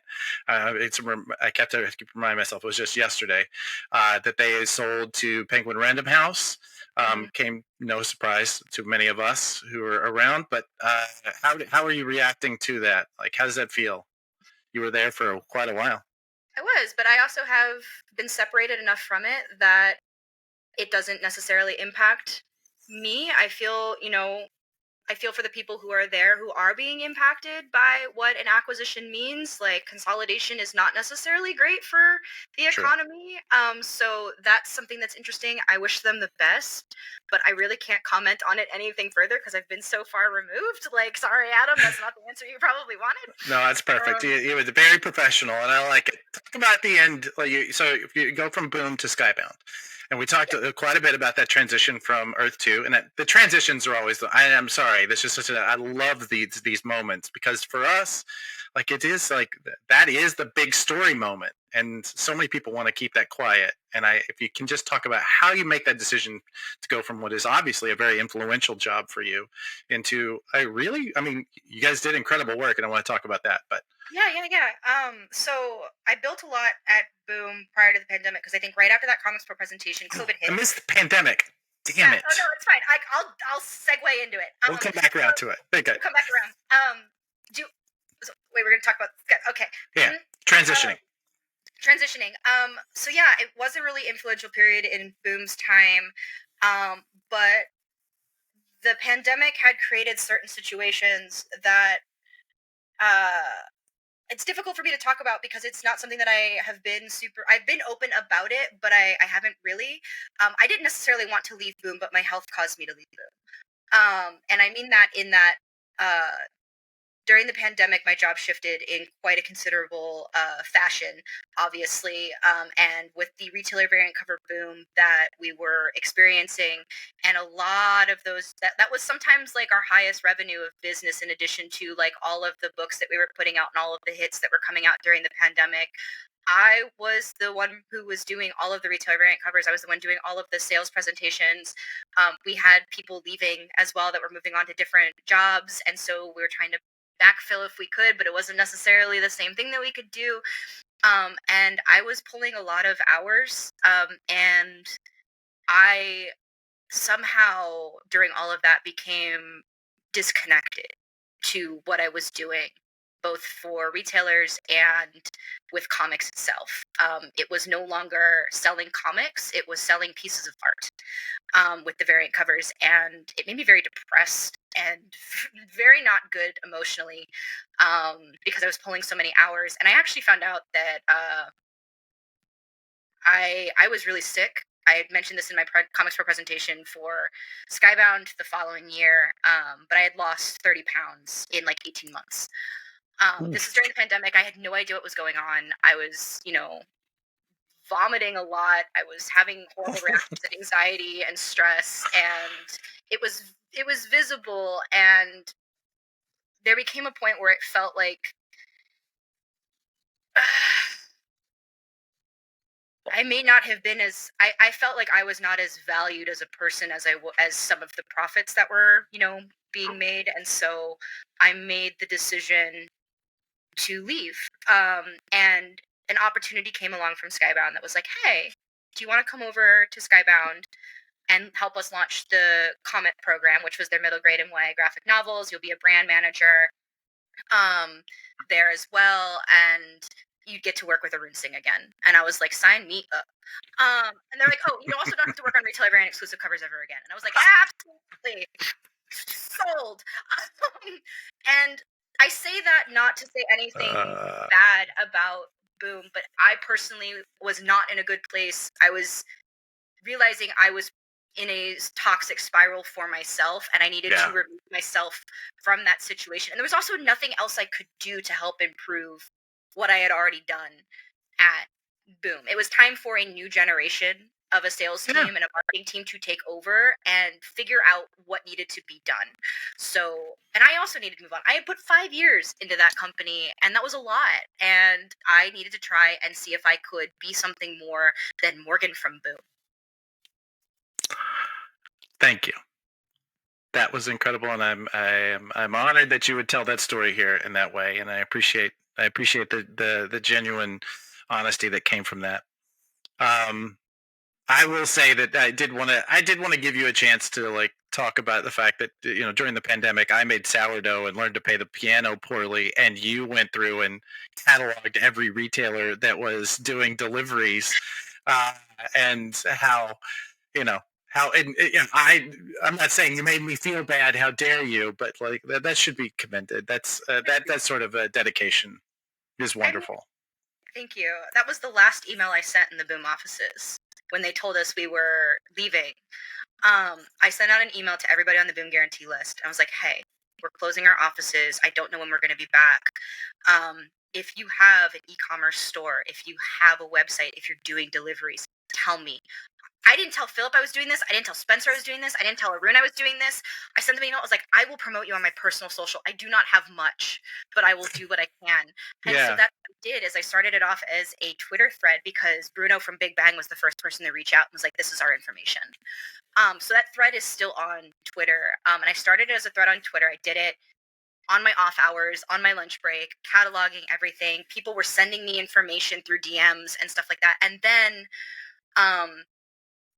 Philip realized what I was doing and was like, he's like, well, we should put this on the website. And I was like, are you serious? He's like, yeah. And so I had to recatalog everybody on a app and was adding to it during the pandemic. But also I had some time because like Diamond was shut down. I couldn't get books to anybody. Retailers were working through what they were working through. I didn't know if I was going to have a job. There was a very real moment of, oh, we're done.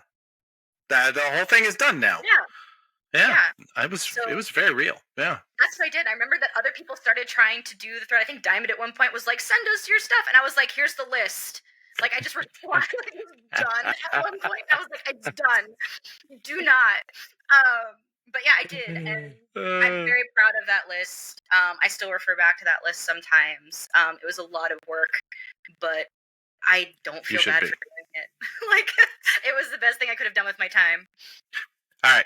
So I want to talk a little bit about Skybound. You didn't work there for very long, but you did have an incredible impact in that you and this crew. I will say, there's plenty of things to say about Robert that all have been said and probably are all true. That one of the things, though, I can say is that I respect most about him is that his love not only of comics but of the direct market and how the mechanics of it works. Yes. The number of times that they pulled off magic tricks in the marketing, it can only be achieved if you understand the mechanics. Now, there have been times where I'm like, oh, I could have made that better, and I'm sure you have the same. But can we talk about, and if there's any other, I don't want to, if there's any other Skybound stuff you want to talk about, but really, I just want to hear the story. You've told it a couple times, but I love it. It's the greatest hit. Let's talk about Void Rivals. The book that should not have worked on paper. The marketing plan that should not have worked on paper. So it was interesting because when I came on board, there was talks of, we've got Hasbro, and we're going to kick it off with a new original series from Robert Kirkman, but we can't say it in previews. We can't say that it's a Hasbro property, because it was, and I don't think people realize this because of how we marketed it. In previews, it is marketed as a new original sci-fi series from Robert Kirkman, when in reality, Robert was creating a new original IP for Hasbro. So it's kind of a hybrid situation thing going on there. But we could not say technically both. Technically both. Two things can be true. And we could not say anything about Hasbro because they were still phasing out everything from IDW, and we wanted to make sure that IDW was able to stick the landing and to be able to transition, all of that stuff over and be respectful of our partners in crime there, because they had such a wonderful history with both of those properties. And they did so much. And when the opportunity came, we were like, okay, issue one introduces Jetfire at the end, and that's how we kick off Transformers, and that's how we'll kick off G.I. Joe as well, because there's going to be a tie-in as well. Each series leads into the next one. And we were like, well, what do we do? Because the initial numbers on Void Rivals were a lot lower than expectations. But again, it's like 2020, late 2021, 2022, something like that. And it's like the market is like a mess. It's what is anything? Exactly. Is this a hit? I don't know. Is this a flop? I don't know. Exactly. Yeah. And no one else knows what the number is. So yeah. Exactly. And so we were like, okay, what do we do? And so we sat down and I was like, I don't know if it was me, or if it was Arun, or if it was Robert, or all three of us at the same time were like, we're just going to have to tell retailers that there's a Transformer at the end of the book. Like, why don't we just do that? Why don't we just tell them? And there was a little bit of pushback on that, because I know Robert is a fan of secrets and a fan of dropping stuff into the market, which has been very successful for him previously. But at that point in time in the market, Rune and I were pushing very much of, we have to tell retailers or they will not order. They will under order and then they will complain because people are going to know, or fans are going to know, and they're going to come in and they're not going to have enough copies, and we don't want to be in that situation. That's not a way that we can launch this Energon universe appropriately. And so then it became, how do we tell retailers to keep this secret? How do we tell them? And then how long do we expect them to keep this secret? Because Bleeding Cool is a thing. We figured it would get out within a matter of hours. And so we had a retailer call. We put it in the FOC group. We sent out emails being like, we are doing a special call with Robert Kirkman about Void Rivals. Sign up. Here's the information. Submit your questions about Void Rivals, all of that stuff. And we still framed it around it being an original series. And we were like, but we do have something special to I keep hitting the table. No, it's okay. To share with you.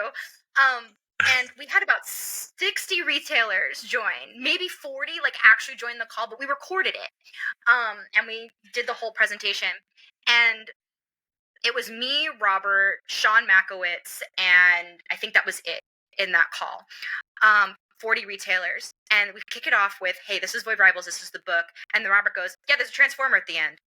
Right from the jump, we're like, okay, cool. Here's the thing. We're like, all confidential information. Please don't share this. Don't go to Bleeding Cool. We are trusting you with this information. # keep the secret. And then Robert's like, okay, we good? We've all got the conscious agreement here. there's a Transformer at the end. We are introducing the Transformers and G.I. Joe at Skybound. This is going to be the book that launches it. And like the chat just starts going like crazy, like, oh my God, oh my God, oh my God. And like that's like when the retailers were actually engaged. And we had, Robert showed the final page, he showed the artwork, he talked about it, he talked about his love for Transformers, connected with them as human beings, which is really important. But the problem, the thing with that was we were like, keep the secret. If any retailer wasn't able to attend this call, have them email us and we will send them the password protected recording. And I was going into surgery after that call because I was getting my achalasia that I was diagnosed with, which was the cause of all of my issues at Boom, treated. And both Sean and Arun were like, we've got this covered, don't worry about it. And I still sent emails while I was in active recovery. Yeah, I understand. Who I am. Yeah. But we had retailers that were reaching out being like, I need this recording, I'm hearing that there's something special. And this was like 3 weeks before it went out, like 3 or 4 weeks before it went out. And we were getting emails from retailers being like, I heard that there was something special. And then we were also getting emails being like, I heard from a retailer that there's something special. I'm not going to name the retailer who told me because I'm not a snitch. Little intense, but that's okay. And we would send them a recording, we would send them a disclaimer, and we were so surprised that people were keeping the secret for 3 weeks because we were like at most a day, 3 days maybe, but 3 weeks. And we found out that retailers were basically like, if anyone finds out about this and they go to track it back to me, I will end my friendship with you. They were like self-policing each other in a way. It was amazing. And again, community. And the only way that the secret got out before on sale was because the books were drop shipped to the UK like 2 days before on sale, and someone opened the box and was like, there's a Transformer at the end. And that's like, we had so many retailers reaching out being like, why didn't I know about this? Why didn't you tell me? Like, we had a call. Yeah. We had a call and we have a recording. And even people that like, after they received the books were like, here's the recording. And so when we did it again with Daniel Warren Johnson for Transformers, that viewership bumped up to like 120 people.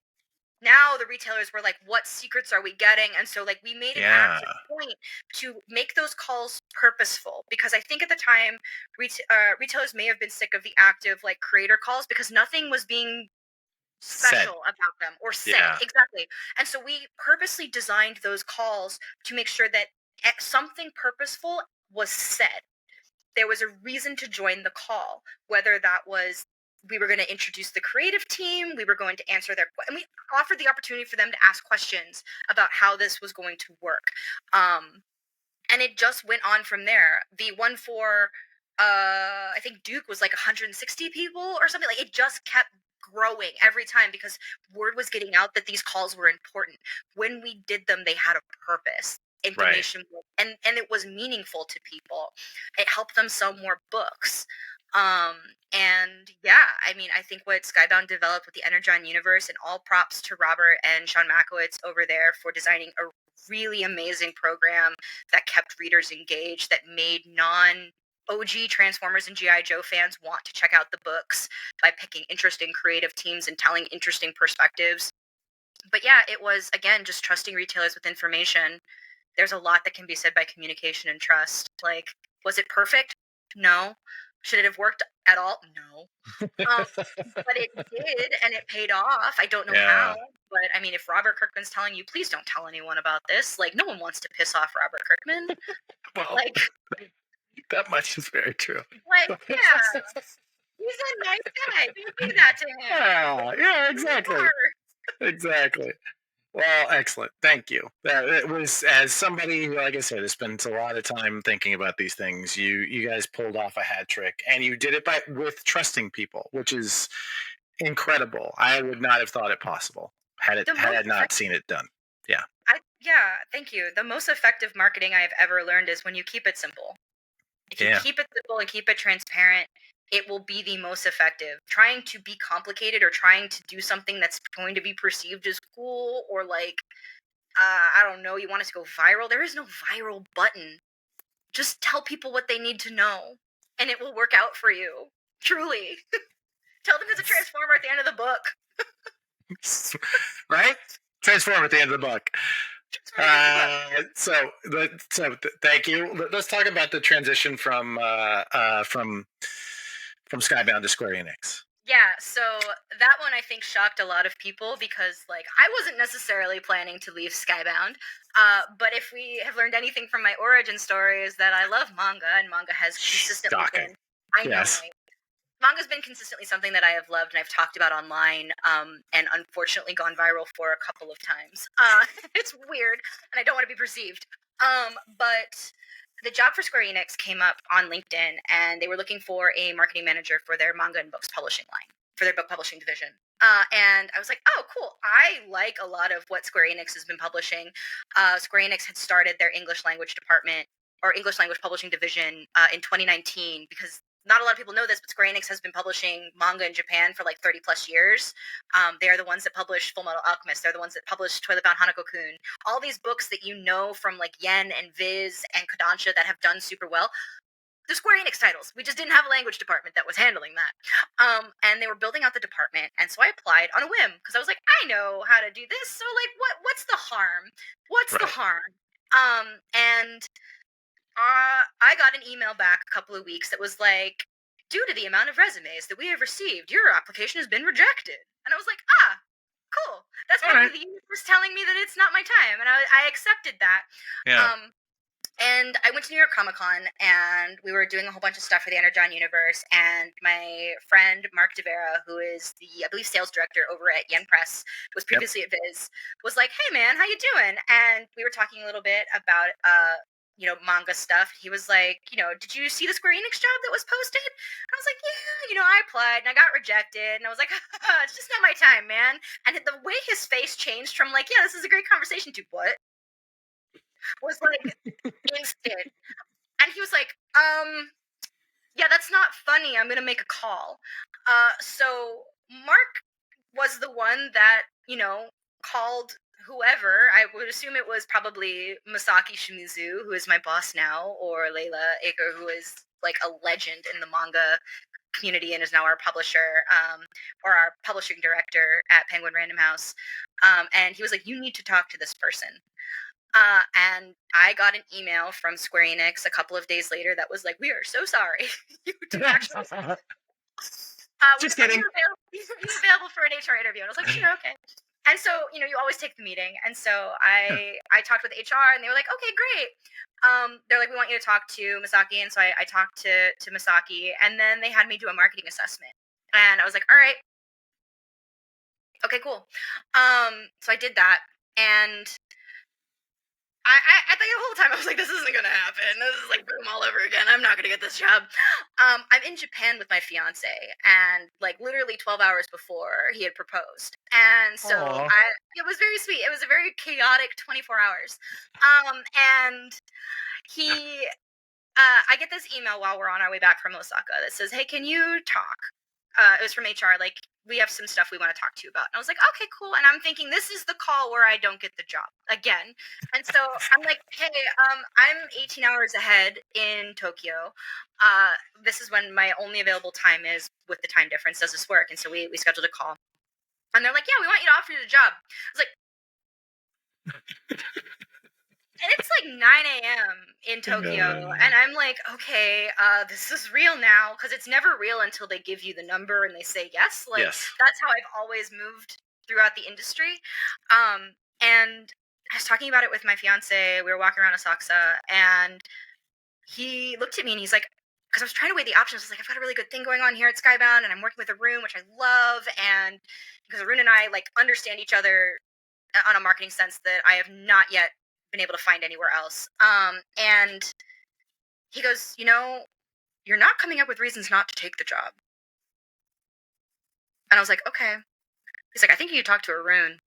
I was like, I think I do. And so I texted Arun. I was like, do you have time for a call? And I call him, and he's like, I was like, I think I'm going to take this job. And he was like, good, because if you had said no, I would have been really mad at you. And I'm like, you were not supposed to say that as someone who's supposed to retain talent for a company. He was like, yeah, but I know that this is what you want. Yeah. Like, and this is what's best for you. Exactly. And that is something that I have learned from from him and from Spencer Simpson as a manager that your most important goal as a manager of people is to ensure two things. One, that they become better than you. And two, you are always looking for their best opportunity to grow, whether or not that is with you at a company or somewhere else. And to not be able to foster that environment or to encourage that growth makes you a bad manager because you are boxing somebody in for their potential growth. So I was very grateful for the fact that Arun was able to let me go. I believe Sean Makowitz was like, "Well, this sucks. Like, what are we supposed to do?"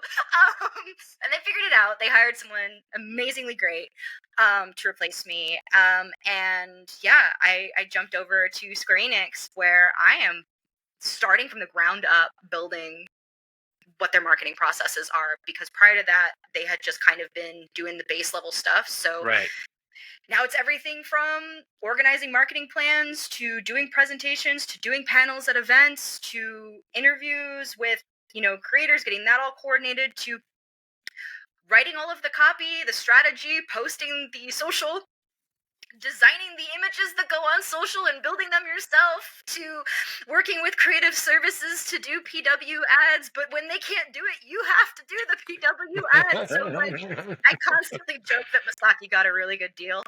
Yeah, you hired a whole department. Yeah. So, no, I love it though. The team over there is absolutely awesome. Square Enix is a really incredible company to work with. It's a really interesting environment to work with too. It's a little bit of a culture shock going from mostly comics-based companies to a gaming-based company with a comics division or a manga publishing division. Sure. And manga publishing, while the same as comics in many respects in regards to how graphic novels and things are published, is a completely different beast. So I will take a moment to say that anytime I hear somebody say, like, manga's eating US comics lunch, I'm like, it's not the same meal. Yeah. So we're comparing apples to oranges here. It's completely different. And it takes you can take subsets of skills from that industry and apply it to manga and vice versa, but they operate in two different fashions. But yeah. Wow. Yeah, I will tell you, I had like 4 questions. You've hit 4 of those questions. That was an incredibly complete, wonderfully put. I don't want to take up a whole lot more time, but because I know that you have to go run a whole department by yourself. Coming back. All right, so you have always struck me as someone who not only loves comics, but you obviously love manga, and you can talk about both easily still, which is impressive to me as somebody who, spends most of my now leisure reading time reading nonfiction. The idea that you stay so on top of it is incredible, and you could probably just walk into any comic shop and just and begin hand selling immediately. One, there are a lot of comics retailers who watch this show. Would you mind giving us just a quick rundown? And you don't even have to do it here. Well, if you don't mind, I would love it if you could just give me a text list of, if a store is just starting from zero, what does their manga section look like? Yeah, right? I can do that. I've done that for retailers who've reached out to me via DM on Twitter, where they're like, "I want to start manga." I'm like, "Where do I go?" I'm like, like here you go. And it's not all going to be Square Enix stuff, because I want you to be able to succeed. Not that you can't just succeed with Square Enix titles, because our stuff is choice and it's very well curated. But like, there's a lot of stuff out there that is good for you, and there's tips and tricks to be able to figure out like what's going to be hot before it's hot, so you can start building that audience there as well. What is your number one? Because I've heard this about you before. What is your number? What is the thing you look for when you see it? This is gonna go. This has got legs. It's multifold. It's usually, I need the art to be really interesting. There needs to be something about the character designs that I'm like, this makes me want to read the story. And it happened with, most recently, Gachi Yakuda from Kodansha. That was a book where I was like, this looks like the spiritual successor to Soul Eater, which, if you know, Soul Eater is one of like the S tier level shonen that came out of Square Enix many, many years ago. It's celebrating its 20th anniversary. And I saw this book and I was like, what is this little trash boy? Because he's got this such little interesting costume. The cover is so interesting and iconic. It's just well designed. And then I read it on the Kodansha app, and I was like, this is actually really good. The first chapter hooks me immediately, tells me what the premise is, and then I start looking at how it's selling in Japan. So I look at the Oricon charts that are posted online, and you can find that, I think it's like oricon.jp or something like that. But they post weekly rankings of how manga is doing and how manga publications are going.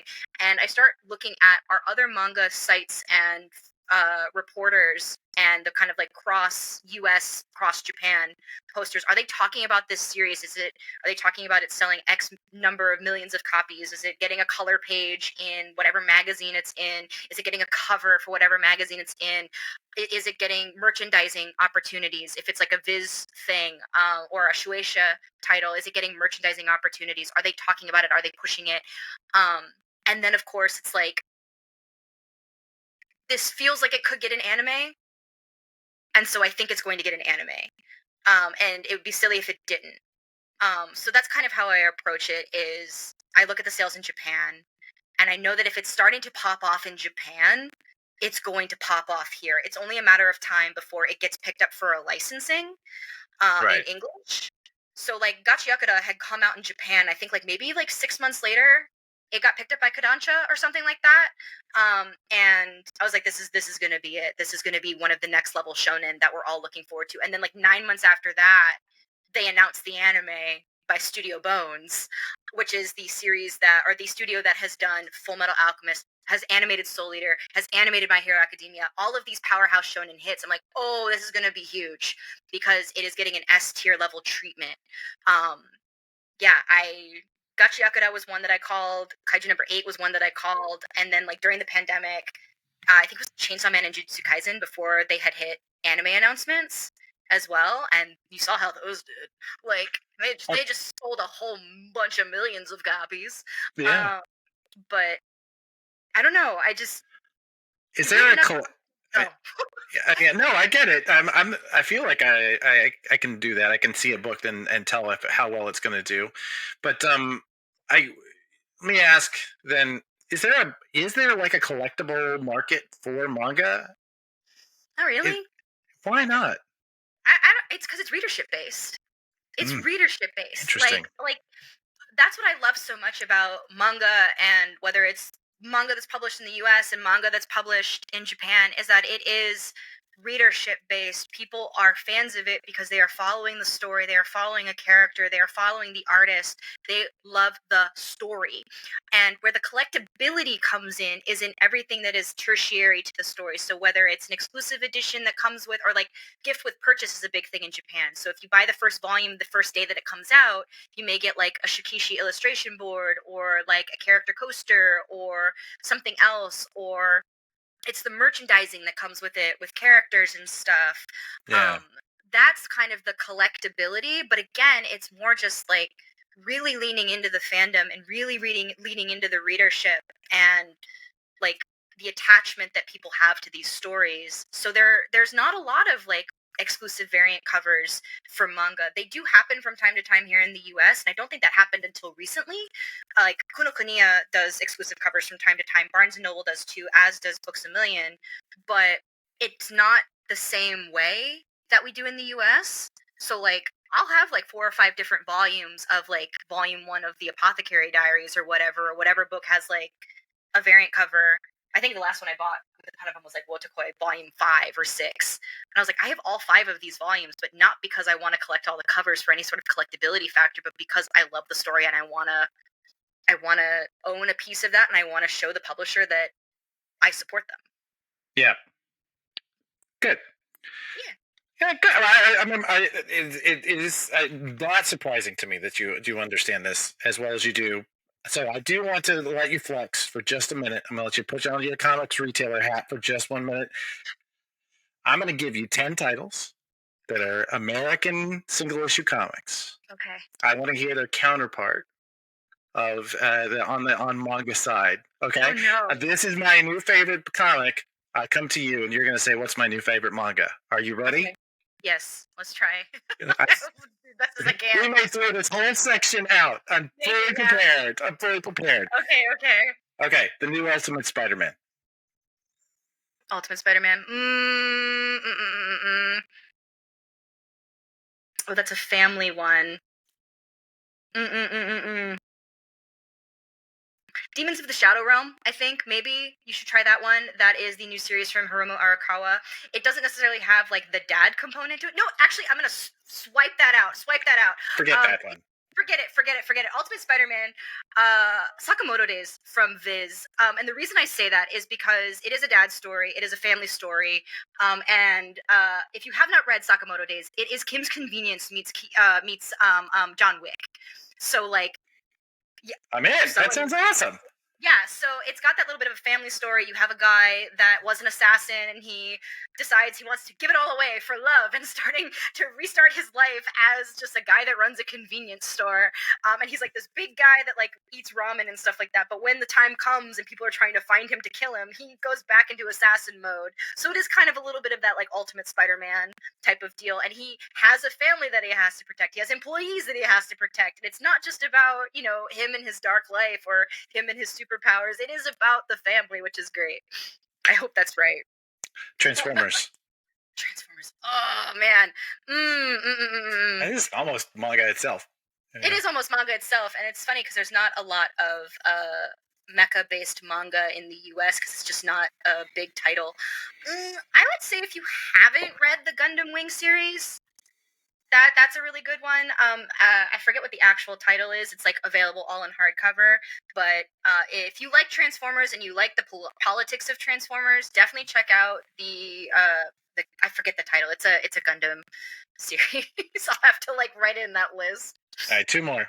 This one feels like a curveball. Okay. Batman Gotham by Gaslight, the Kryptonian Age.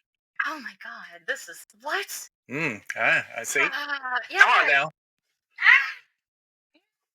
I could have done those other two. Show me what you got. I know. It's hard, man. I'm like looking at my books being like, because all the titles are going, Gotham by Gaslight. Oh my gosh. We've stumped you. Really, Adam, you have. Oh. Done. Yes. Product section. Beep. All right. Well, so this is a good one. I'm going to end it. This feels like I'm just throwing a fat one right across the plate. You ready? Teenage Mutant Ninja Turtles: The Last Ronin. Ooh, okay. Last Ronin. I might actually go with Demons of the Shadow Realm for this one. This is, again, I was starting to say this earlier, so this is a new series by Hiromu Arakawa, who is the creator of Fullmetal Alchemist. And the story is about Yuru, who is a young man that has been living in like this like village for a long time, and he has been looking after his sister, who is kind of kept away. And then suddenly something happens with his village, and you find out that he's not actually in like this past ancient village that you think about the whole time. He's actually in present day Japan, and he is now being called on to either team up or defeat like his twin sister Asa, who is not the person that has been in this building the whole time, that he's been taking care of, and his whole world is completely upended. And he is literally having to like piece together back his life, while also being now in control of these two like otherworldly entities called demons, in a fight to save the world. I hope, maybe, I don't know. Impressive. I'm impressed. I'm not gonna lie. I never read any of it, but I think you did an amazing job. You are still, I would say, still pretty early in what, if you want it to be a long career. What sort of impact would you like to have when that's all over?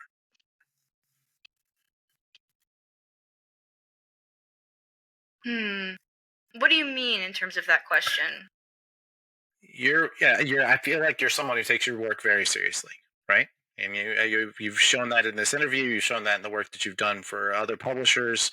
You've shown that in the work that you did. What is for many a throwaway job of working in a comic shop. Would you say that there's an overarching goal? Would you say that there is a specific impact that you're looking to have on the world? What is the change you seek to make? Okay, I think that there's two. The first one is personal, which is I would love to find a way to actually bridge the gap between manga and US comics, because I think that there is a world of opportunity available that if we just get out of our own way, we can make this work. Because the readership is out there, and there is more opportunity for cross readership than I think that there has ever been previously. Like the readers are more willing to read stories than they are to be very format specific, because I'm not going to call manga a genre, but I will call it a format. Um, and the second is I want to be able to give opportunity to others like myself who want to get started in this industry and were given, like myself, given a chance, because Philip and Ross could have gone with someone else, Carr could have gone with someone else, Erin could have gone with someone else. But we desperately need more voices in the room at the table that are not the typical ones we see in comics publishing and comics retail. That can mean whatever you want it to mean, but it means very something specific to me is that we need more femme voices, we need more non-binary voices, we need more queer voices, we need more diverse perspectives at the table to influence how publishing and US comics will work or grow going forward. Because if we don't include those voices or those perspectives, then it's just going to be the same cycle of we're just going to keep restarting number ones the whole time as an industry. We'll become the cycle. We'll live. We won't live long enough to see ourselves become the hero. We'll become the villain. Um, but I want to be able to give opportunities to folks with those backgrounds that may not have a background in publishing, that do not have a background in comics. As long as you have passion for comics and you are passionate about what you do and you want to do the work, I can work with that. I can work with that, and I can, train you on the things that you don't know and the processes that I've worked on through different companies. Um, and I want to see more people like that and like myself in this industry in roles where they're making positive impact Amen. as opposed to just pushing books. Amen. Amen. Yeah. I'm no argument there. What would you say is the biggest threat to the direct market today? Inability to curate. I think, like, to be honest, like, you do not need to carry every single thing. You do not need to give in. Like, yes, if you have a customer base that is very much a collector customer base and wants those variant covers and needs those variant covers, great. That's your business model. That is your curation. That is what your business works for. But if that doesn't work for you, don't force it. Find the thing that works for you. And I think too many people are trying to be like each other and they're not trying to be themselves. Oh, So, oh, oh! I like that one. There you go. That's a quote. I love it. so you need to be yourself. And I see that too on a professional level too. Like, competition is healthy. Competition is great. But if you're looking at me being like, how do I be like Morgan? Please don't do that. I'm psychotic. Um, be you. Find the Yeah. version of you that can make the same choices. But let's be friends. Let's have conversations. Let's learn from each other. Let's learn from what I'm doing, from what you're doing, and that can be said the same for retailers. Like Phil Boyle does not have to do the same thing as Brian Hibbs, and that is completely shown in how they operate their businesses. They have two different business models. Blackbird has been able to figure out what to do with the coffee shop model that no other comic shop other than I think Pulp 716 was able to do. R.I.P. Pulp 716. There are a And couple. There are actually a couple more that are yeah, making a play of that a coffee shop model. But I mean, the hmm Blackbird, to your point, doing it right in Phil's backyard exactly, because you exactly. can. Yeah. And that's what their customer base needed, and that's what their curation is. They're not trying to be Phil's store, Right. which is great, and that's what makes this such a fascinatingly fun industry. What gives you hope? The readers. There are so many readers out there, whether it is through US comics, through manga, through webtoons, through, silly comics on Instagram and Tumblr and through TikTok and all of that stuff. Like, they are wanting to read. There's so much opportunity for voracious readers, and comics have never been more of a respected medium, I think, than they have today. We're mainstream, like, to the most part. Like, the fact that manga is sold in Target is ridiculous. And like I would have wanted that I as Baby know. Morgan so long. And I Oh hate to be like, no. back in my day, I climbing up know. we missed our episode of Fullmetal Alchemist at 11 p.m. We had to wait till 3 a.m. Like they don't know the struggle. You don't know. You don't know how hard it was. Yeah. Yeah. Leadership and accessibility is what gives me hope. Morgan Perry, I think you give me hope. I think that's you. This has been incredible. I am so happy. I was looking forward to this, and I'm so glad you were able to make it happen this week. This is going to be a record turnaround. So people that are watching this, we were legitimately days before you're seeing it, which is rare. So I cannot thank you enough for this. How do people who want to hear more from you, how do they do it? How do they find you? How do they find Square Enix? Give us the bullet. So for me, if you want to find me on the internet, on all platforms, I go by Goda, Geauxta. I'm on Twitter, Instagram, TikTok, all of that stuff, especially if you want to see weird rants about books and cats. And then if you want to find stuff about Square Enix, we have square-enix.books.com. Enix is spelled ENIX. Correct. Yes. And that is where you can find all the information about our books. And then we are at Square Enix Books across all platforms. Please follow us on Instagram and Twitter. I'm doing a lot of content stuff. I want to make sure that you get what you need. And retailers, if you want to receive our direct market newsletters about manga or just want to talk about manga, hit me a DM, hit me an email. We'll make it happen. Please do check out our show notes because we're going to give you links to all of those things, and Morgan's going to make me a list of Retailer 101 if you're going to try and start manga. Hi again. Thanks so much for watching Comic Industry Insiders. It, as always, is our pleasure to talk to the movers and shakers of comics and to bring you those conversations. We'd love it if you'd support us with a like and subscribe, and, telling your friends is always good, but really what we'd want to do is hear from you. Any questions, any suggestions you have about our show, any suggested guests, frankly, anything at all, we'd love to hear from you. Our producer is nearly always Stephanie Girk, and our researcher is Anthony Militano, who makes me look much smarter than I am. All right, guys. Thanks so much. Namaste, y'all.